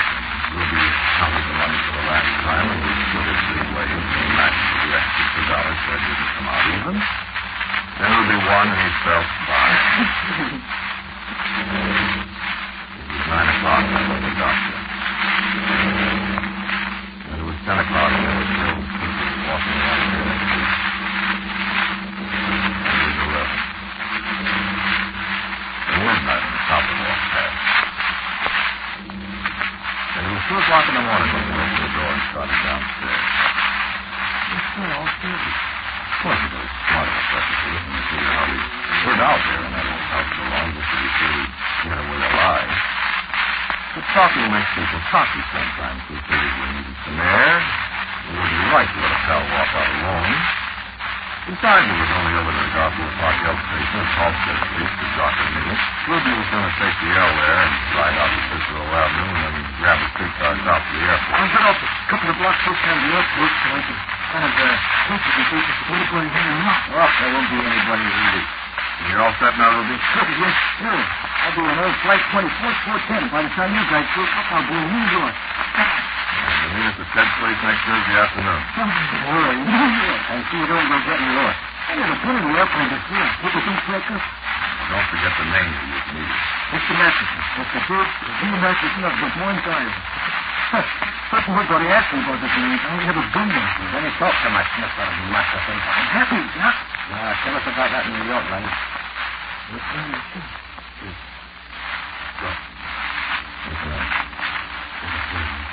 What's wrong with you? I was hearing the dog. The only factors are in the seems to go away. The three of us huddled in that thick left darkness and sweat. The streetlights half a block away from the section of Dr. Brown. The only sound in the thick, sticky light was a lonesome whistle of an exit, crying for Mrs. Anderson 3 miles away.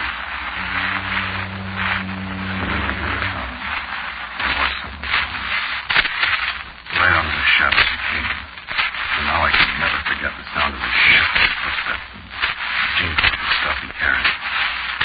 A harmless old man in a broken cap and a long overcoat that trailed the ground. Chicago weather in midsummer, and a heavy overcoat buttoned to his scrawny neck. Padding along in the heat and the darkness. 3 of us hiding from him in the doorway. That's how he felt like too. He waited for him to pass. He didn't pass his way. Straight to the shadow of the doorway the old man came. I was sure he couldn't see us in the dark. Those vacant eyes he turned toward us were sharper than I thought. I felt, too, that I felt a breath of cold air as he stopped, wagging his ancient head from side to side.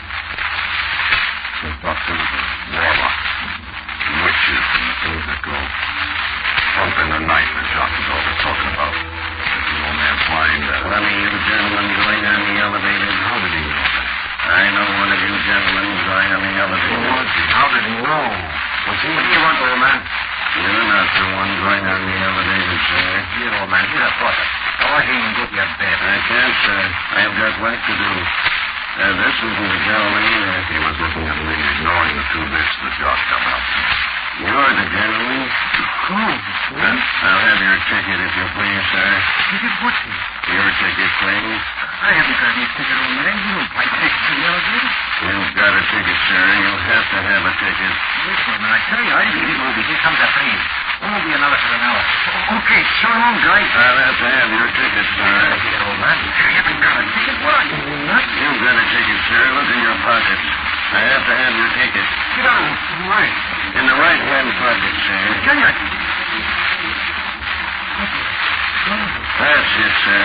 Thank you very much. Now I'll just punch it for you so it's all right. You can go now, sir. Quick, Ruby. You'll take care of the old fool. Good luck, sir. Look, I don't know where that ticket came from. Maybe you'll miss the train. Okay. Cheers. So long. Well, he's gone. Now, old man. Hey. Old man. Andy. Where'd he go?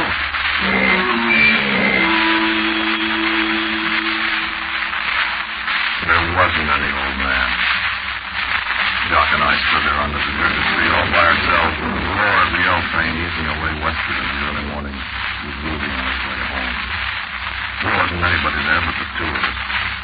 And there was a bakery wagon 2 blocks down the street. There was a girl coming down the steps of the elevator station. And the L train banging its way westward blocks away. That's all. We noticed the way Doc glanced at me and passed under the streetlight on the way home. I was looking at him the same way. We didn't say a word to each other all the way back to Taylor Street. I guess we were both thinking the same thing. Maybe he really was trying to beat him. Maybe that old guy was one of the Jackson mob. Maybe they hadn't been satisfied knocking off Needy. How did that old guy know one of us was going someplace on the elevator? How did he know which was the right one? We stalled quite a while before we went up to the room. I'm not yellow. And neither was Doc. But neither one of us wanted to be the first one to go in the room. We finally went in. We crawled down the hallway on our heads. I reached up in the dark and unlocked the door.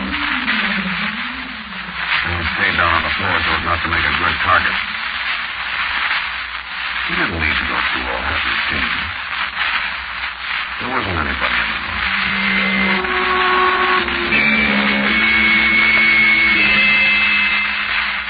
We didn't sleep. Doc stepped with a wing of his sawed-off shotgun. After a while, he said, Yes, that was pretty much in your own Ruby. That was awful well done, Harry. I didn't see anybody around. Thank God he didn't see anybody around. And the old lady put the finger on him for us. We got the news from the papers. We heard the kids down the street holler next to us. Doc and I looked at each other without saying anything. You know what we thought. We thought the headlines would be something like Ghastly Mob Blasts Gunman. It was Ruby's picture on the front page. That wasn't the headline, though. The big story was about an airliner that crashed on the takeoff at Municipal Airport at 4:10. Everybody on board was killed.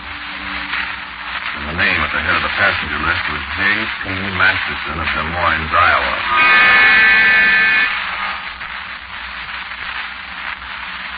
Is there somebody walking? There's none. It wasn't. Well, I got the neighbors know I'm all alone after everything that's happened. I think it's all okay. Well, sure I'm alone. No, Doc did. Didn't I tell you about Doc? I was talking about Ruby and the phone call. Look, Doc and I decided the old ticket taker wasn't on the ground. He couldn't be. How could a crazy old man have anything to do with an airplane crash? It ain't possible, is it? Well, who was he? Well, what was that ticket that Ruby had? I'm sure Ruby didn't have any tickets except a plane ticket. We each had plane tickets. That was part of the deal, you see. All we had have to do was call up and make our reservations whenever we wanted to get out of town. That's all the tickets we had. Doc and I got to talking about that a couple of days later. Well, and then he came to who the old man was, not what he had to do with it all. But that wasn't enough for me, Ernie. What are you going to do? Look, Larry, the police said it didn't cost me anything, you see. And regardless of whether the old ticket man had anything to do with it, I'm not going to ride on no airplane for nobody. Yes, but what are you... I'm going to take a bus to New York. Bus? What bus. I'll pay myself a $3. It's a only one, look. And nobody ever heard of a bus cracking up in the fire. And when I get to New York, I'll catch an airplane ticket, and I'll give a few more dollars a week. Who's coming to with me? No, I was going to take the train. Listen, Ernie. I didn't tell whether Frank Justin's got around to us or not. But when they are, they'll be more likely to hang about the railway stations than about the bus terminal. You see. Think you got something there, Jock? I have. And another thing, Ernie. There'll be no nonsense about tickets on our bus, too. I wish I knew what that old guy... Forget the old guy. I wish I could forget him. I wish I could forget him right now. That's all I want of him. Who is he? What are those tickets? Let me tell you about Doc and me. We went down to the bus terminal. There was a bus for New York City. I remember what I did. I gave Doc all of my share of the money and stuff, $200. We were going to be together on the bus, and he had the money belt. I wish I had some of that bill right now. I could use it, I guess. Well, we're standing around the bus station down on Wabash Avenue waiting for the fellow to call ours. We were standing there just waiting and listening.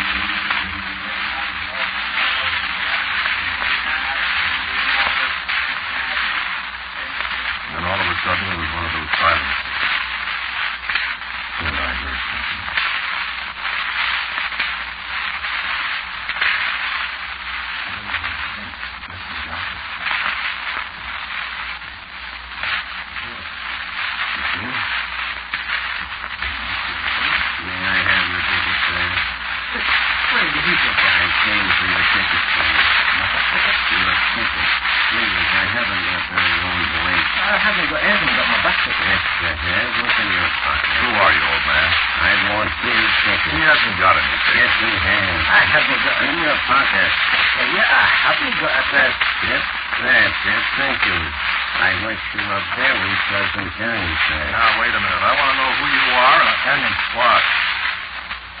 Goodbye, old man.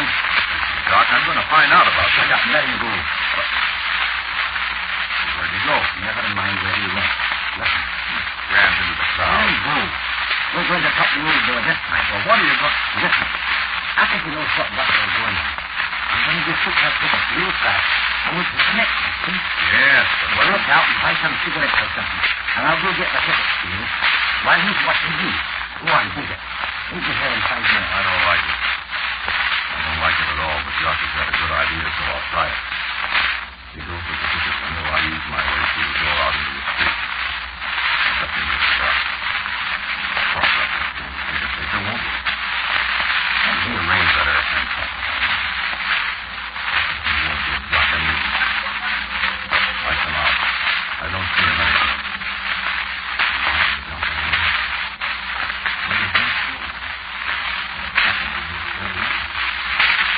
Doc. Doc, where'd you go? Just going to know that way. Where did you come from? I was working your friend. Where is he? He's gone. What? He's gone, friend. Did he run out on me with all that money? Oh, no. Well, where is he? You wouldn't want to see him now, friend. He had an accident. He had what? He fell in front of the bus over there. In the flames, he's dead. What are you telling me? Oh, quite all right, you know. I have him fitted.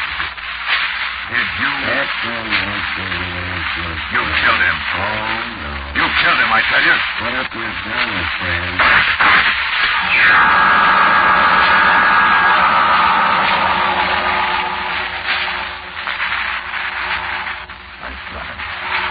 I shot him right through the chest twice.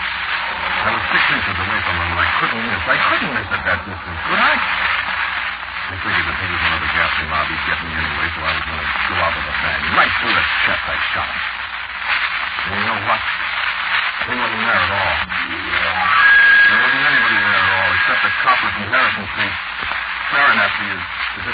I was a nut. What are you shooting at, Bud? That old man, I got him. What old man? The ticket taker. He killed my friend. He's one of the Gaffney mob. What old man are you talking about? Where is he? He's crazy or something, Bud? Shooting holes in the brick wall? He was right here. There ain't nobody there. Give me that gun. He's gone away. Listen, cop. I'll have the gun, Bud. All right, you people, move on. Come on, Bud. It's 30 days for shooting off guns in public places. Why, you might have hurt somebody.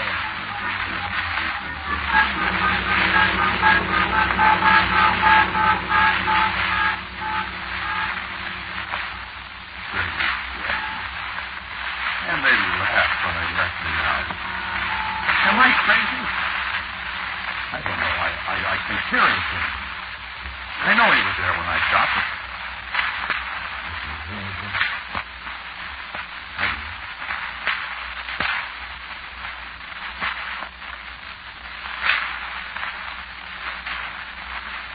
Don't tell me I'm not listening. Listen, it's him. It's him, you hear him? That's the ticket taker. He's not going to get me. You have to have a ticket to get knocked off. And I haven't got any ticket.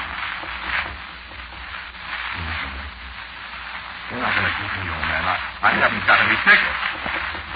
I'm not going to answer it. There isn't anybody there.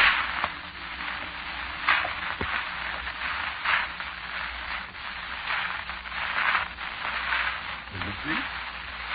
You see? There wasn't anybody there. There isn't any ticket taker. I've been dreaming things. All the time I've been dreaming.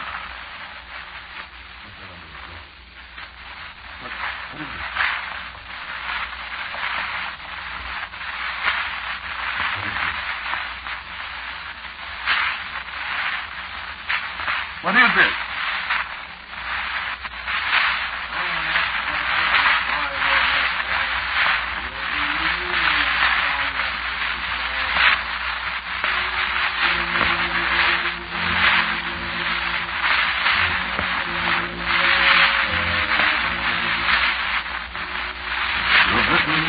Quiet Street. Written and directed by Willis Cooper. The man who spoke to you was Ernest Chappell. Miss Lloyd Buckner was the dictator. The others were Lon Clark, who played Gibby, Neville Mallon, who was Duck, and the policeman, Rock Lawson. This is the version played by Willis Larson. The preceding program was especially transcribed earlier for your enjoyment at this time. Quiet, please, will no longer be heard at this time. In its place, Mutual will again bring you The Salt of Monte Cristo. Be sure and listen next week over most of these same Mutual stations when The Salt of Monte Cristo returns to the air.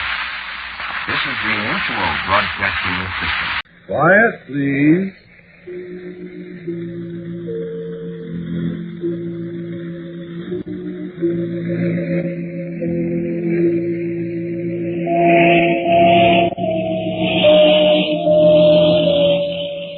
Today's story, written and directed by Willis Cooper and featuring Ernest Chappell, is called Cornelia.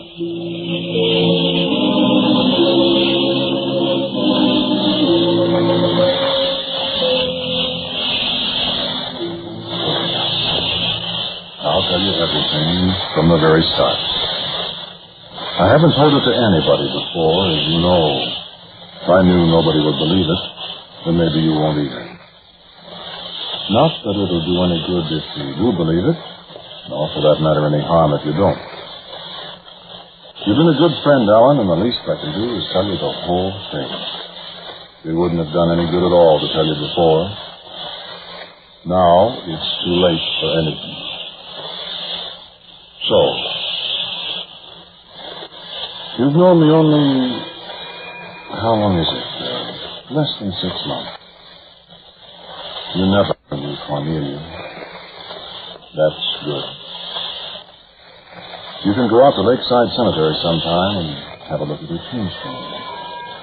It says she died the 29th of August, 1937. It's a very nice tombstone. I paid $750 for it. And I never spent $750 so gladly in all my life. Cornelia and I were married a little more than 8 years. Cornelia was a year and 2 months older than I. Did you ever have a childhood sweetheart, Alan? From school, grammar school, and through high school?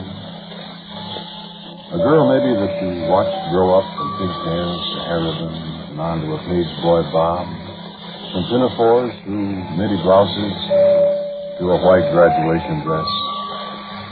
A girl that shared algebra, Plymouth Rock, and the 3 parts of Gaul with you. There's a kind of shadow of marriage in your relationship with kids who share all their school days together, Ellen. From the first pencil boxes to a rolled-up high school diploma and a handshake from the superintendent of schools. 6 hours a day together, 9 months a year for 12 years. Thinking the same thoughts, facing the same problems. It is a little like some ancient fundamental marriage. You know what I mean, Alan? And I feel sorry for people who haven't had that experience, if there are any.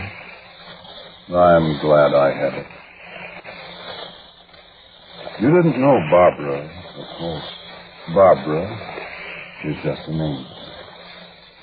Like Cornelia is just a name. I don't know when it was that Barbara and I first knew we were in love with each other. When we talked about it, it seemed we'd always been in love. And yet there was no beginning that we could remember. And there's no end either.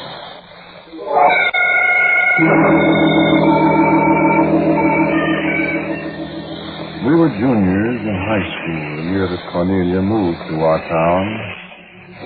Barbara and I were a kind of standing joke among our schoolmates. We were the heavy romance, the dependables. We were the old faithfuls of all the couples in school. Do you remember from your own school days, Alan? There's always one couple like that. Everyone expects them to graduate, get married, then live happily ever after. Sometimes they do. In our case, you know all about that. At least, you know we didn't live happily ever after. Cornelia was a beautiful girl. No, I won't describe her to you, because anything I'd say would merely be the description of a beautiful woman. So, you imagine her any way you want her. You never saw her. You'll never see her. She died 10 years ago. Cornelia could have had practically any boy in school she wanted. She knew that, of course. The whole school knew it. She took her time. Paul Loman, he was football captain. He had 2 dates with her. Johnny Martin, who thought he could sing. Johnny lasted part of one evening with her. Cornelia sang, too. Eddie Braden with his Jordan convertible. Cornelia said nothing. Ray Allison, Bill Shirley, Shorty Lawrence with his patent leather hair. They all fell, and Cornelia laughed. Only I was thinking.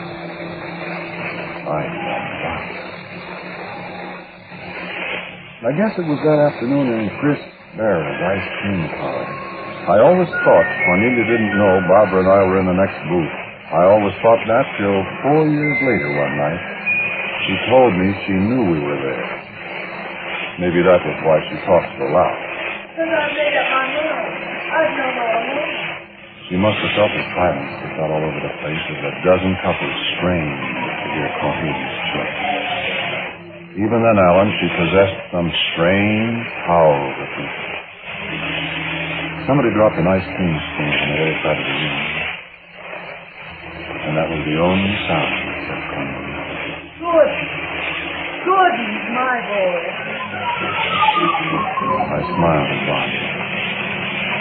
But Barbara wasn't smiling back. She was listening.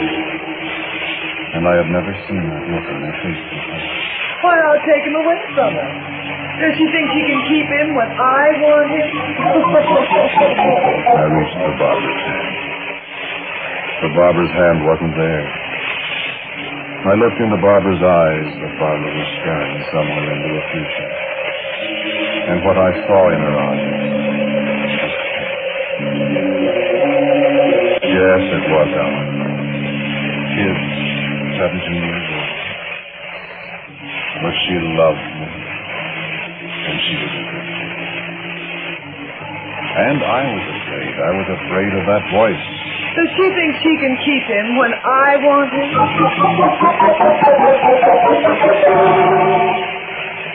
Barbara had a headache when I came to take her to see Hell's Angels at the Idle Hour that night, and I knew I should have stayed at home with her, but I wanted to see that picture. Remember it, Alan? It was a great picture in those days. Barbara never did see it. Cornelia did, though. It made a good subject for conversation between us a couple of days later after school. And before I knew it, I was walking home with Cornelia. Then Cornelia was singing. Remember that thing from Blossom Time? You are my song of love, melody immortal, echo of paradise. How many times I've heard that song. Sticky, sugary, sassy, sentimental. Stolen from that beautiful theme in the unfinished. But that first time, it was a love song of a beautiful girl. And a love song to me. Barbara and I had never talked of love. I found it very intriguing to be with a girl who talked constantly of love. It is intriguing. And flattering when you're 17. Oh, I saw Barbara. I saw her often. But I saw Cornelia, too. Cornelia saw her. Oftener and oftener.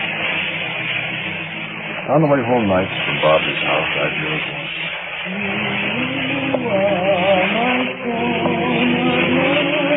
And my senses would turn down the road. And sometimes I'd start for Barbara's house. And I'd stop, wanting to go away, but held by something that I didn't recognize. Though I know all about it now. And gradually, Cornelia drew me away from Barbara. I don't believe she loved me now. There were times when she laughed at me cruelly for my clumsiness, for my youthful embarrassment. But always she was weaving some sort of spell about me, putting new barriers between me and Barbara. Barbara didn't fight back, Ellen. Barbara loved me. I know how Barbara felt. If Barbara thought I loved someone else more than I did her, you've heard of that, of course. Sometimes it works. Or perhaps Barbara was willing to wait to let me have a fling, to be waiting for me when it ended. Barbara loved me. And through it all, Alan, I loved her. No, I know what you're thinking. I was a fool. Haven't you ever been a fool? Haven't you ever got yourself involved in something you knew wasn't right and kept on with it, having your conscience with the thought that it won't last forever? And you can go back and start over again whenever you want to. I was a thinking that. Oh, of course, I know it now. I didn't realize it then. My folks had money. Cornelia's people had nothing much. Cornelia knew what she was doing, and she knew how to do it. She was going to have me come hell or high water, Alan, and she wasn't going to let Barbara have me. She knew me better than I knew myself. Women like Cornelia always do. And she knew how to trap me. The day came when she sprang the trap. Barbara and I said, had never spoken. Cornelia spoke of love. You've never had that happen to you, have you, Alan? That's the one. Especially if you believe it. Barbara had been away for 2 weeks visiting a cousin somewhere in Iowa. Cornelia waited till the day before Barbara came back. Gordon, what are we going to do? Going to do? What do you mean? Barbara's coming back tomorrow. Yes, I know. What are we going to do about her? Well, I don't know, Cornelia. She's not going to take you away from me. Why, I'm not. She's not going to have you, I tell you. What's the matter with you? Gordon, listen to me. You love me. Cornelia. I know it's wrong for me to say it, Gordon, but I won't let her come between us. I know why you've never asked me to marry you, Gordon. It's because you think you'll be hurting your pride. But, Gordon, don't you see how unimportant that is? Why, I never thought... We can't let her feelings stand between us and our happiness, Gordon. I love you, Gordon, and you love me. And, Gordon... What? You love me. Don't you, Gordon? Why, Cornelia... You want to marry me, don't you? We can't go on this way forever, never saying anything, never allowing ourselves to be happy. No, Cornelia, Gordon, darling, let's stop fooling each other. Let's not let somebody else break up our happiness. Gordon, it's your sweet.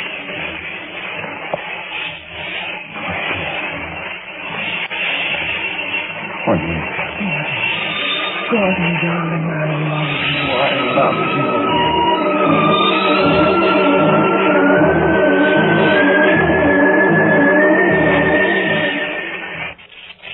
It was that simple, that easy. The honorable young man could do no less than promise to marry the girl. I bought her a ring. Barbara sent back my high school passport. Cornelia and I were married a year later. And that's the first chapter.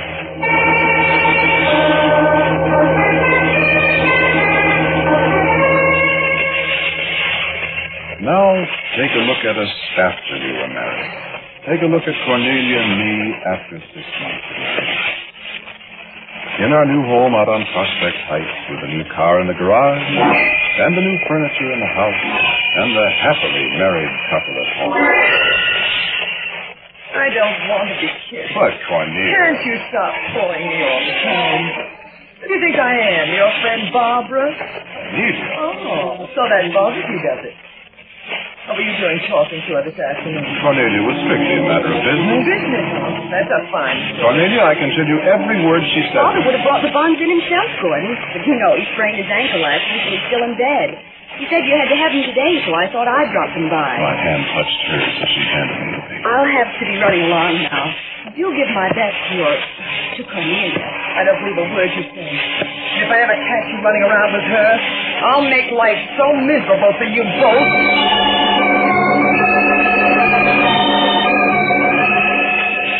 I kept my bargain, Alan.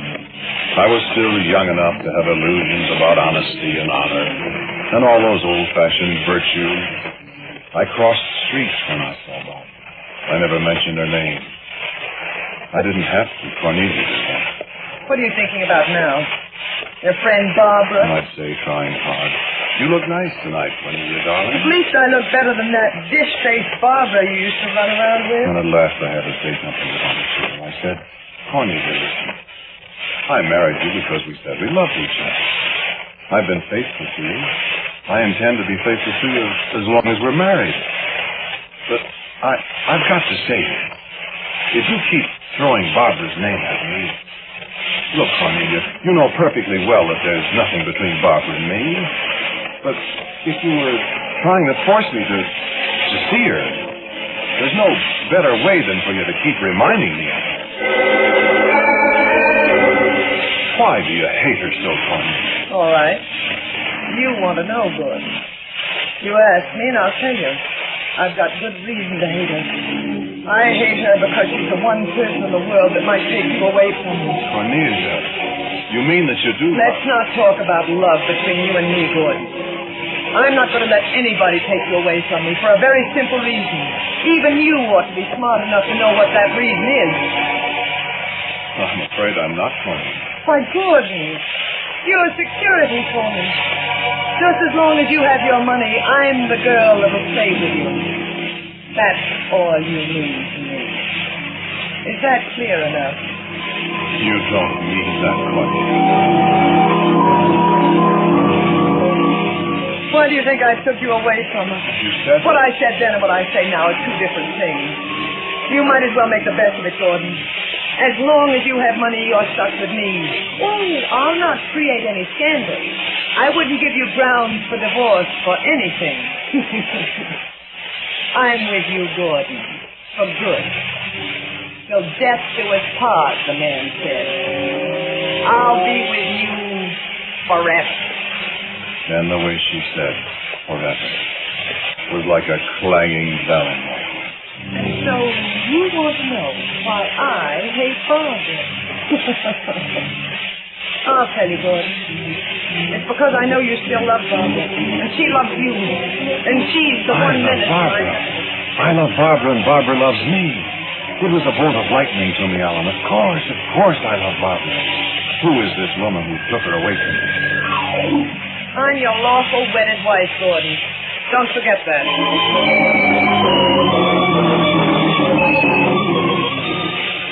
How could I forget? And how could I forget the love I had? For I knew in a flash that Barbara still did love me, and that I would always love her. And I was married to a woman who would be with me as long as I had my money. Now, let's speak of Ireland. Remember October 1929? I came home that Friday night. Cornelia was waiting for me at the door. What about it, Gordon? Is the market any better? Are we going to be all right? Gordon, answer me. Answer me. We're not going to be all right, Cornelia. What? Gordon. There's not a cent left. I don't believe you. Yes. Time to leave, Cornelia. The money's all gone. No.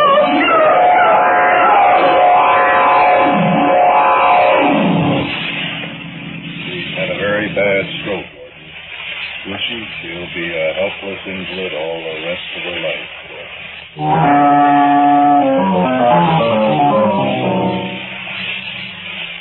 Shall I tell you now the years between me?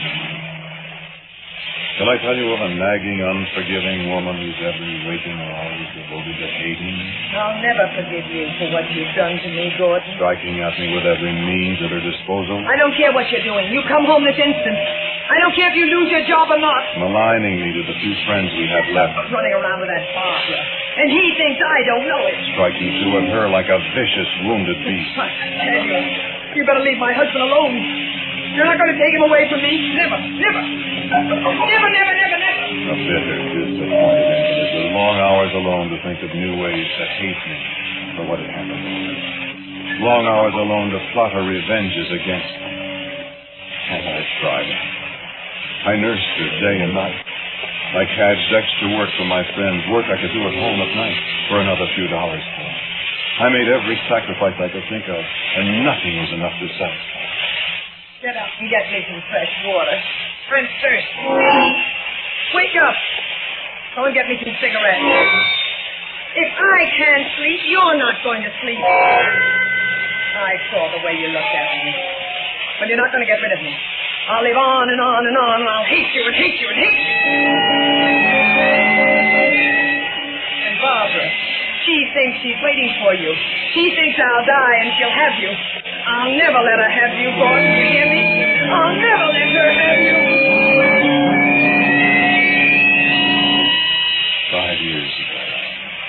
5 long years. What could I do? I could wait, Alan. I could wait and hope. I could listen to Cornelia. I hate you. And I could wait. You want me to die. I can wait for you to die, Cornelia. I'll never die, Gordon.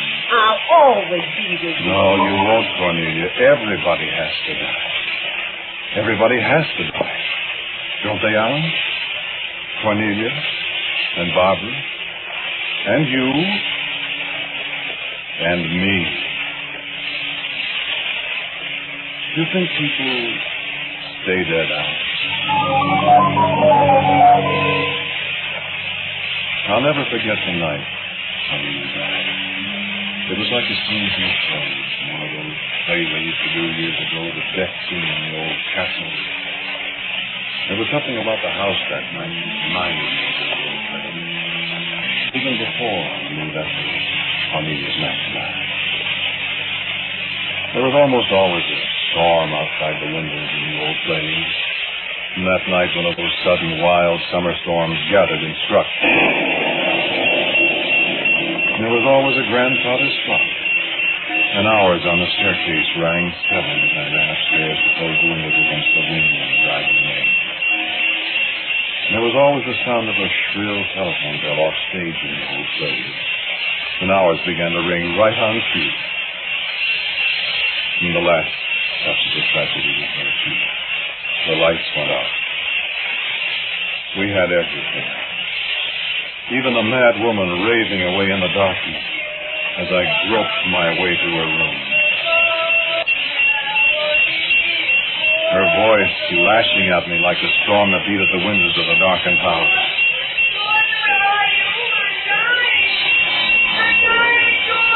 And in my heart I said, "Die then, Cornelia, this is the time." And again that hideous song as I stumbled toward the room. And again I said, "Die, Cornelia, die and never come back." And the song stopped me. And I was alone. I'm dying. I'll never let you go. And the thunder crashed again. And the lights came on. And Cornelia. And then the last touch of the melodrama.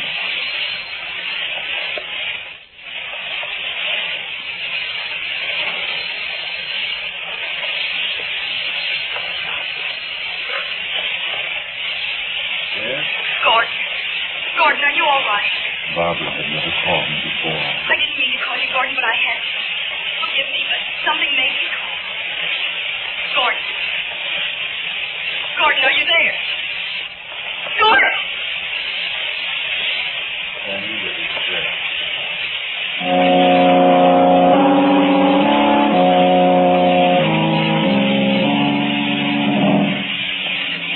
We were unashamed about it, Alan. Barbara and I were married 2 months later. We had so many years, so many days, so many hours to make up for it. Yes, of course, we have got those years out of our memories. Cornelia was more than dead. She had vanished, and there wasn't a trace of her in our music. I love you so, Gordon. I love you so much. I'm afraid.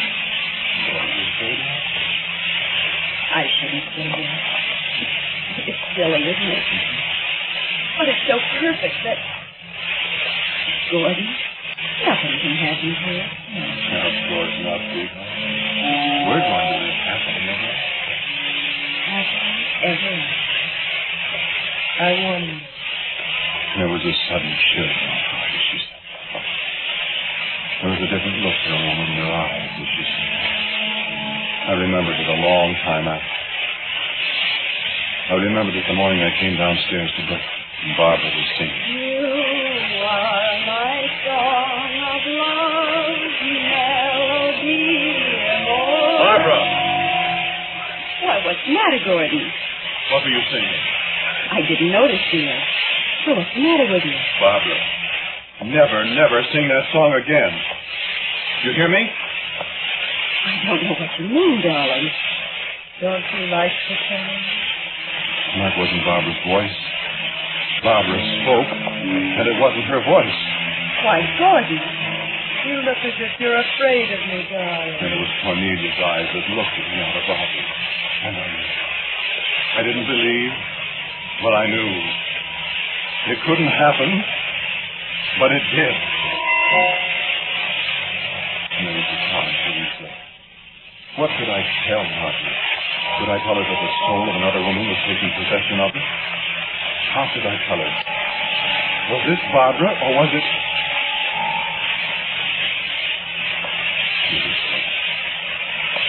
I begun to think that it was hallucination that I imagined. And I tried to laugh at myself. I watched it. Perhaps my eyes on it were staring at me. And at last opened her eyes. And smiled. Darling, are you still awake? Why don't you go to sleep?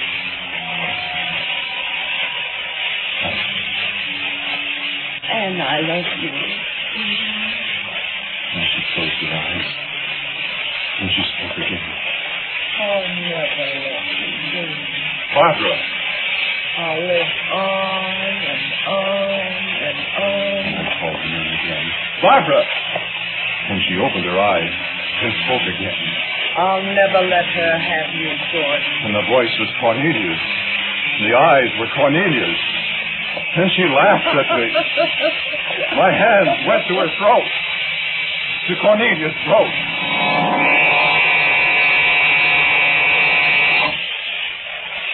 And when the blackness lifted, Barbara lay there.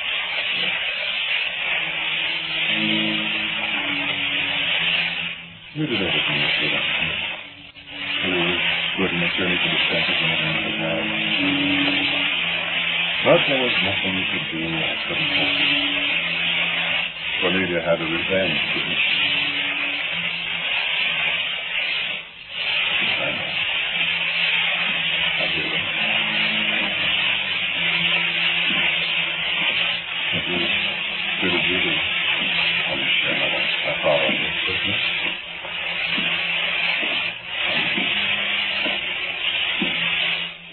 Almost happy about this. Maybe I'll be using Barbara.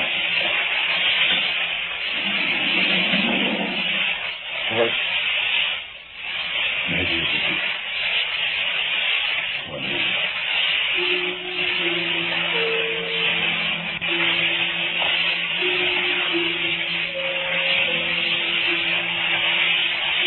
You're listening to Quiet Place. Written and directed by Willis Cooper. The man associated with Ernest Chappell. And Ann Seymour played Cornelia. Barbara was Peggy Stanley and Walter Black was the best. The music was composed and played by Gene Price. Now for a word about next week's Quiet Please, here is our writer-director, Willis Cooper. Next week's story is about a man who tried to work magic. It's called I Remember Tomorrow. And so, until next week, I am quietly waiting. Ernest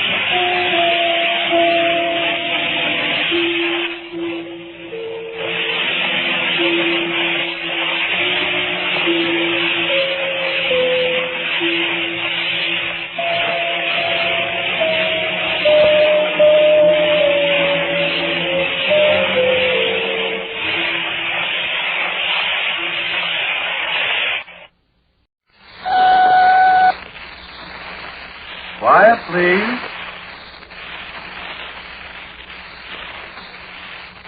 Quiet, please.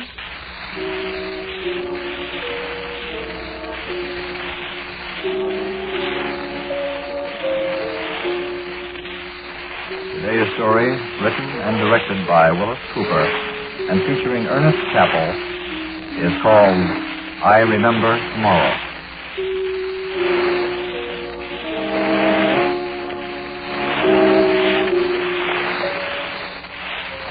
Could you tell me the time, please? Oh, thank you. I didn't see the clock. Thank you very much.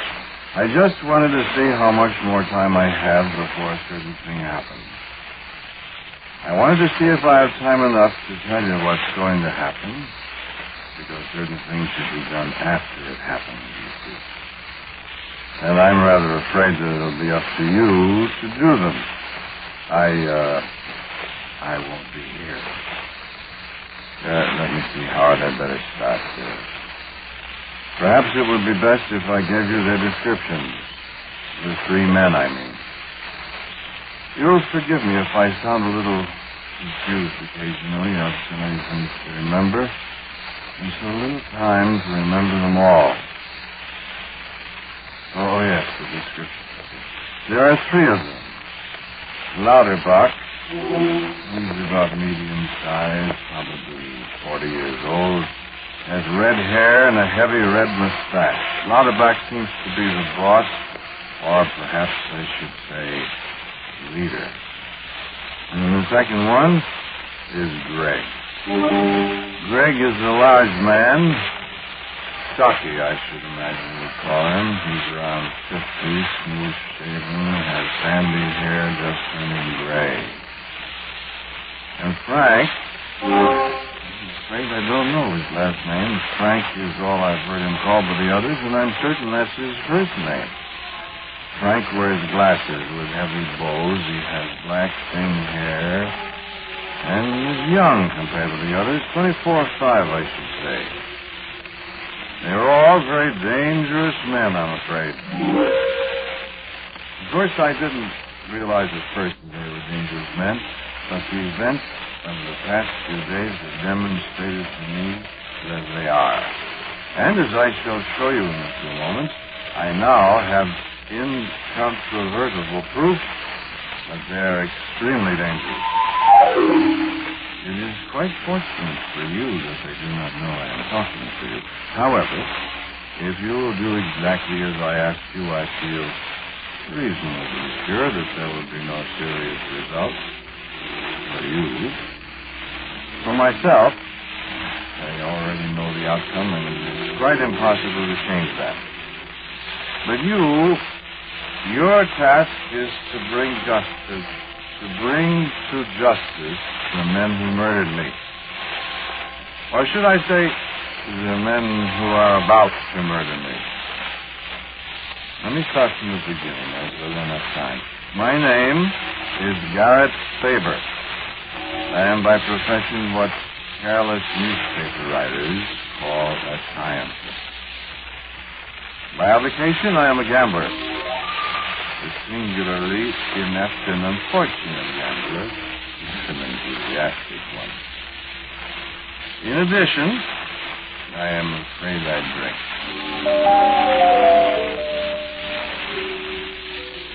Perhaps my ill-fortunate cards may be in a way traceable to my propensity for martinis, or conversely, it may be that I drink excessively to forget the sums of money I lose at cards.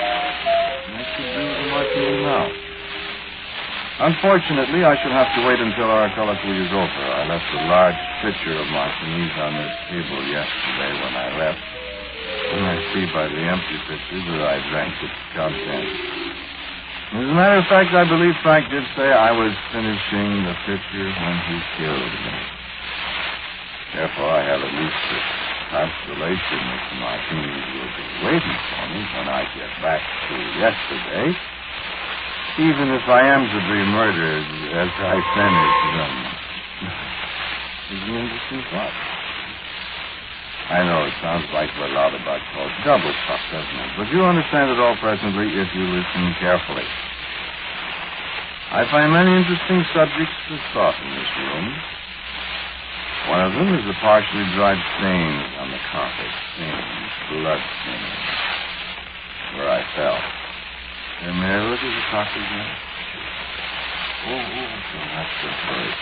1 month ago today, 1 month ago yesterday, I was sitting in a certain saloon.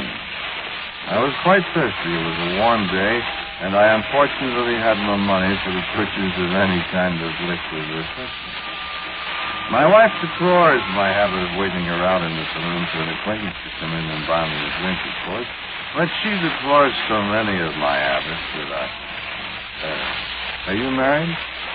Well, hope you understand.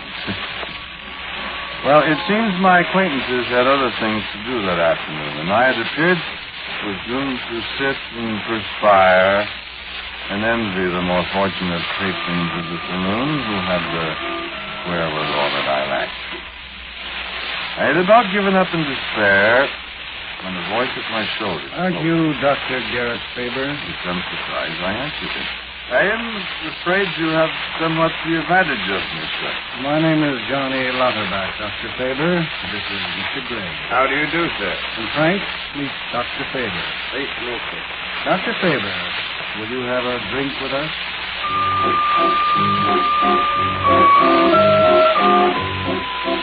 Needless to say, I accepted your pleasure.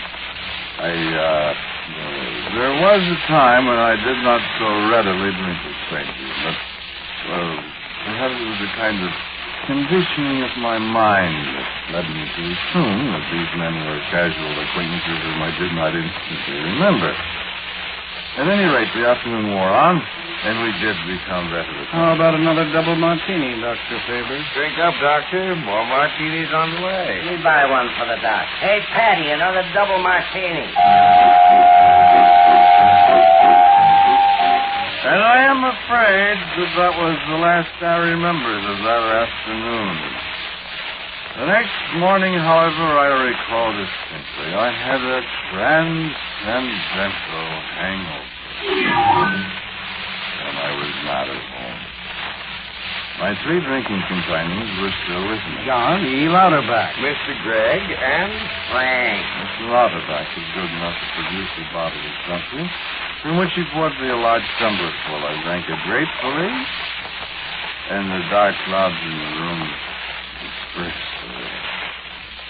A second tumblerful, and Dr. Faber was almost himself again, if that condition might be. I reached for a third glass of whatever. That's enough for now, Dr. Faber. one more and you'd be on your ear again. You feel all right now. Yes, but I am a trifle foggy. Could one of you tell me where we are? Where we are isn't very important right now, Dr. Faber. It's where we're going to be, Doctor. Yes. I'm afraid I don't quite understand. I'll tell you, Dr. Faber. Yes, you talk, Mr. Lauterbach. Sure, we'll listen. Well, now. Doctor, you used to be one of the most brilliant physicists in the business. I once had a reputation. Yes. But bottles and that racket doesn't seem to mix. Nice and testify, my friend, to the truth of that statement. You haven't had a job in quite some time, have you? Not in quite some time. The gentleman thinking of offering me a job? He might. A temporary job with a lot of dough attached. Would this be an honest job? It would require laying off hard liquor for a while. And staying out of sight. And the payoff that'll kill you, Doc. May I know more about this job? Doctor, listen. We're not screwy. Yes? We know something about your work in the past. Well, I understand then why you use the word screwy. You may remember that the character of my work is the cause of my dismissal from the university. It's probably what put you on the bottle. Quite. We don't care about that, Doc. Thank you, Frank. You are Mr. Lauterbach. Well, again, you were investigating time and space relationships. That's the scientific name for it. That's essentially correct. The university took a rather dim view of some of the reports of my work that appeared in the public print. I remember that. They kidded the pants off you. They did that indeed. But we think you're on the up and up, Dr. Faber. Well, now, I'm most assuredly very grateful. That's why we want you to do this job for us. You ought to do it standing on your head, Doc. I'm afraid you haven't told me yet just what the job consists of. Perhaps I can't do it. Perhaps I should telephone my wife. We phoned her. Oh, you did? We told her you'd be busy on a new project for a few weeks and couldn't get home. You also mailed her $200. Your retaining fee, see? You will be very happy to receive the money. I'm afraid I haven't been able to supply her any for some time. We figured you'd take the job, Doctor. $200 is not much of an investment. Not when you figured against what this job will make for us. Gentlemen, I'm still in the dark. Well, Mr. Lauterbach will explain it to you. Yeah. Come on, Mr. Lauterbach. Dr. Faber, according to your experiments and stuff, time is, what you said, relative. not correct. You said it's something like air or water, didn't you? Well, that needs a little amplification. You said you could move around anytime, like you move around in air and water and stuff. In theory, gentlemen, I believe that possible. That's fine. Could you prove that theory, Dr. Fagan? I was dismissed from the university before I had an opportunity to do so, Mr. Drake. You could prove it, though, huh? I have reason to believe that I could. Yes. And, might I ask the purpose of this discussion, gentlemen? Why, sure, Doctor. Certainly, Dr. Fagan. Sure. We want you to make a time machine for us, Doc. Frankly, I was traveling. You gentlemen hardly seem the type who could conceive of a time machine, much less casually order one. I hesitated. I said I wasn't sure I could do it. You can do it all right, Dr. I said it would cost a great deal of money. We'll get up the money, Doctor. I said it would require considerable time. We can wait, Doc. The payoff's good enough. We can wait a long time. And so I naturally asked about this payoff. Have a small drink, Doctor. Obviously, I accepted the challenge. Obviously, I constructed a time machine. Otherwise, how could I be talking to you from tomorrow? How could I be speaking to you at 10:13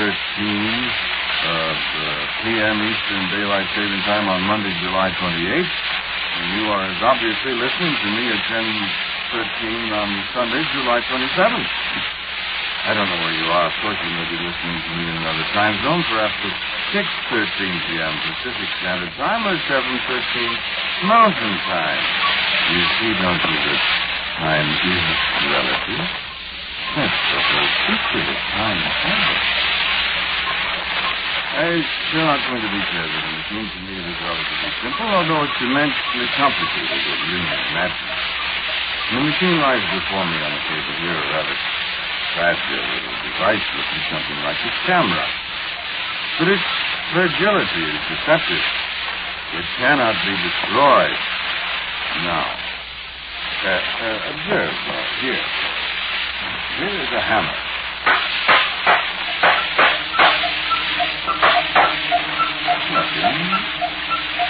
Nothing whatever happened. And for a very excellent reason. The machine cannot be destroyed now. Tomorrow, because it must go back with me before long to what is today, to you. If I could destroy it now, it would be impossible for it to go back, and the whole experiment would have become impossible. You follow me? Still in the net. I have some things to show you. Let me go back to the afternoon when I first was certain that I had a rudimentary time machine that would actually work. I had consumed a great deal of liquor. Mr. Lauterbach and his friends were very generous, and I found, strangely enough, that drinking did not seem to affect my workmanship or my thinking. Well, perhaps it did. Perhaps without it I might not have been able to build a device like that. Not that simply it is too late now. It works, and it has already performed its function. My, shall I say, sponsors were most curious that afternoon. How are you going to prove it works, Dr. Faber? Send something into the future? Send what? Not me. I rather think we will try an inanimate object first, gentlemen. The pencil there. Yes, the pencil. Can't hurt a pencil thread. Well, if this works. If it works. Oh, man. How long will it be gone? For the purpose of the demonstration, I shall send it away for, only a few seconds. How far away? Shall we say, tomorrow? Yeah, tomorrow. Very well. That's far enough. Very well, tomorrow. 5 seconds. Are we ready? Yeah, sure. Watch that.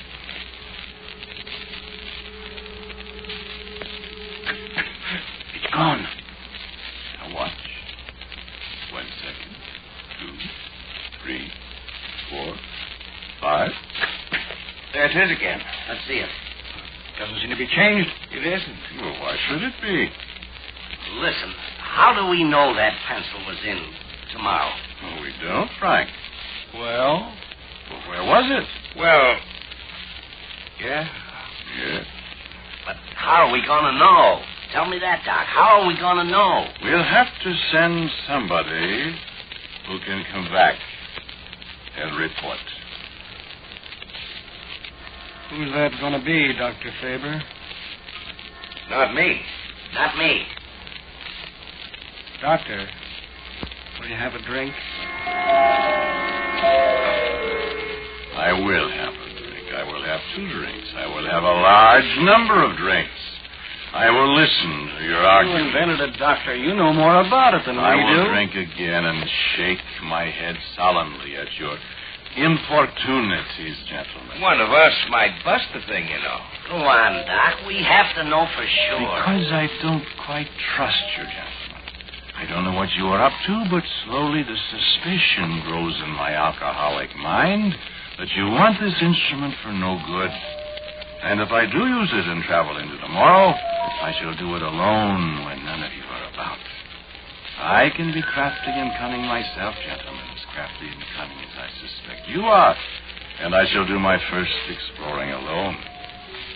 And deliberately I set out to drink myself into a condition where I shall be of no use whatever to my patrons, and their voices wavered off in a haze of my own making. Take that bottle away from him, somebody. You gave it to him, blah, blah, blah. Don't use fooling living now. But then, after a while, it was night, and my head was reasonably clear, and I was locked in my room and not back in Greg and Frank, where I assumed peacefully sleeping, and that was my time. That was the time to look at tomorrow. I looked at the calendar on the table. It said Thursday, July 3rd. I looked at the clock, 11:34 p.m. I fastened the chain on the door, and I turned on a small light at the table. And then I attached the time machine to my wrist. Carefully, I set it for 1 month ahead. Carefully, I set the dial to allow me 5 minutes in the future. And with a last swift look around, I pressed the release.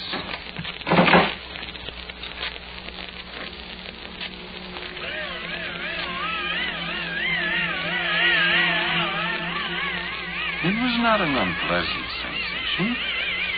The room was dark. The light I had just turned on was out.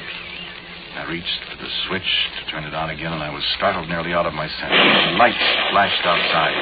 They seemed to be coming from the sky above, and the air was heavy with crashing sounds. Had I made an error in calculation? Was I the only witness of atomic destruction? I rushed to the window, and the lights continued to flash. Rockets, a pyrotechnic display of glorious sound and color. I watched it in terror for a moment. Then I remembered. I had only a few minutes. Back to the table, turned on the light, and the desk calendar glared up at me. Friday, July 4th. That was it. I had made an error.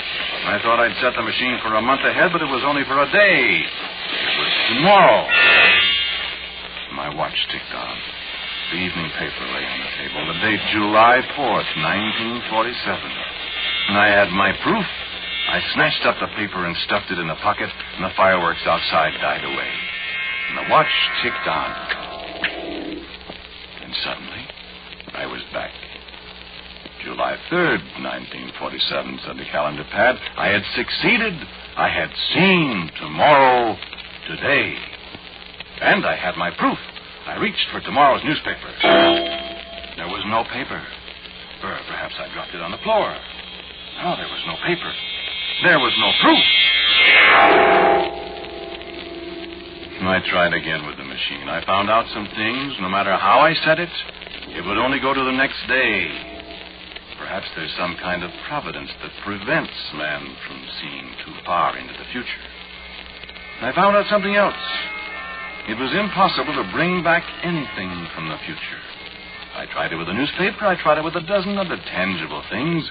But I was always empty-handed when I returned. Now, my friends didn't know this. They didn't know anything about all the tomorrows I had seen. I was determined to find out what use they intended to make of my machine first. And I found out. And I had held out against testing the machine in their presence. So far as they knew, I'd never tried it. And they kept after me, day after day. And at last, I set my price. And what do you want to use this machine for, gentlemen? Shall I tell him, Greg? Might as well, I guess. What about you, Frank? Yeah, you find out anyway. Well, I shall not test it, gentlemen, until I know. What if we hooked it up and sent you out anyway? Yeah, whether you want to or not. How about that? It wouldn't work, gentlemen. What? You don't think I'm quite a fool, do you? What do you mean, Faber? I haven't shown you everything about its operation yet. Okay. Tell him, Mr. Lauterbach. You appear to have us more or less over a barrel, Doctor. Thank you. So, we're going to make a lot of money with it. You said that.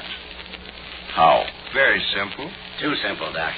Dr. Faber, we intend to step into the future, knock over a few banks... And come back to today with the money.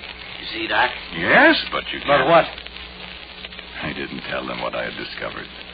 I didn't tell them my machine could move no farther into the future than 24 hours. And I didn't tell them that they could bring nothing back with them. Even if I'd sympathized with their remarkable scheme, I didn't dare tell them. I was caught. They'd find out sometime, then what?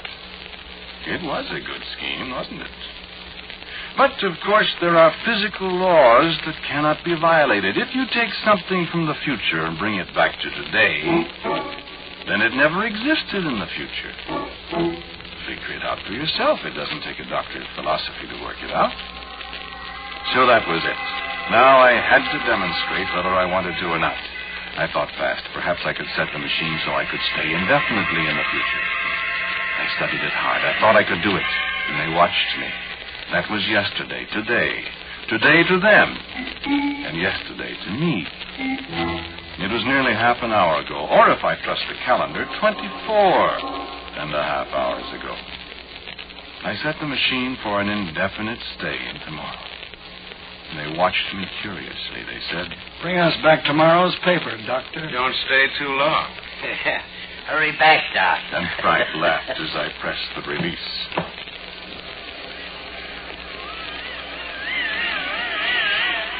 Now it's tomorrow here.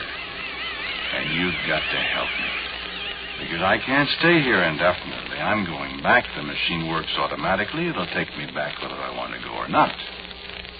You want to know how I know? Well, a little while ago I was sitting here alone. Tomorrow's paper was on the table beside me.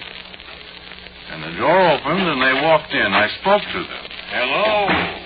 They walked on in, paying no attention. You better get that blood cleaned up, Frank. Yeah, it's too easy to spot. I'll get at it again. I looked down. There was a blood spot on the carpet near where I was sitting. I spoke again.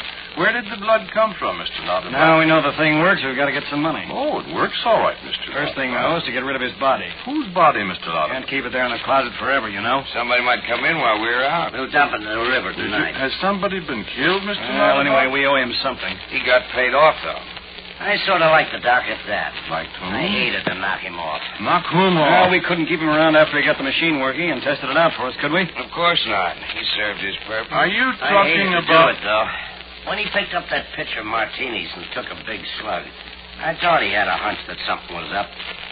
Forget it, Frank. And he said, "I drink to success, gentlemen." That was yesterday, Frank. And I knew why they didn't see me or hear me. You know now, too, don't you? I wasn't there. This was tomorrow to them. It was yesterday they killed me when I came back, when I said, "I drink to success, gentlemen." I wasn't there in the room when they talked about it. I was dead. So I know now, and you know, I've got to go back. I've got to go back and be killed. Nothing can stop that. I should have known. But you've got to help me. You've got to send the police here. They've got to be captured before they can use my machine. Think what they can do with it. And they're murderers. They murdered me. You will help, won't you? Oh, yes, you will. Yes, you will. I know you will, friend. You did help. Yes, you did. It says so right here in tomorrow's paper. Look. You've got to help. They can do so many terrible things with my machine. No, I know they can't bring anything back from tomorrow with them, but they can kill. You will help. Let me read you what tomorrow's paper says about what you did. I'm afraid I didn't read it all the first time. I'm sorry. No, I'm terribly sorry. But, well, listen.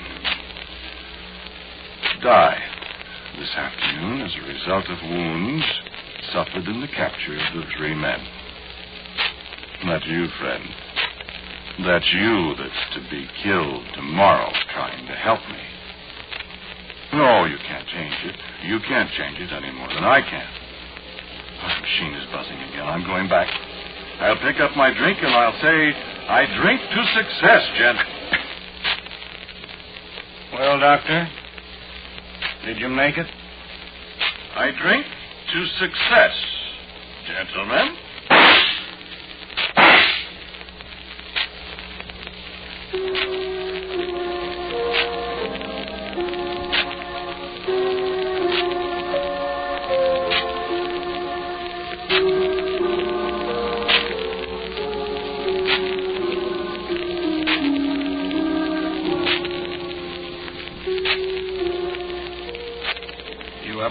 I Remember Tomorrow, a Quiet Please story written and directed by Willis Cooper. The man who spoke to you was Ernest Chappell.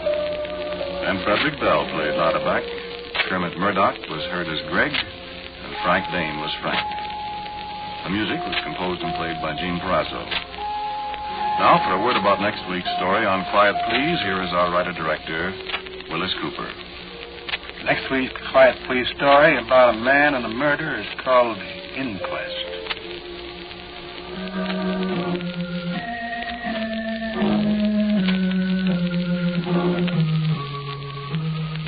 And so, until next week at this time, I am quietly yours, Ernest Chappell.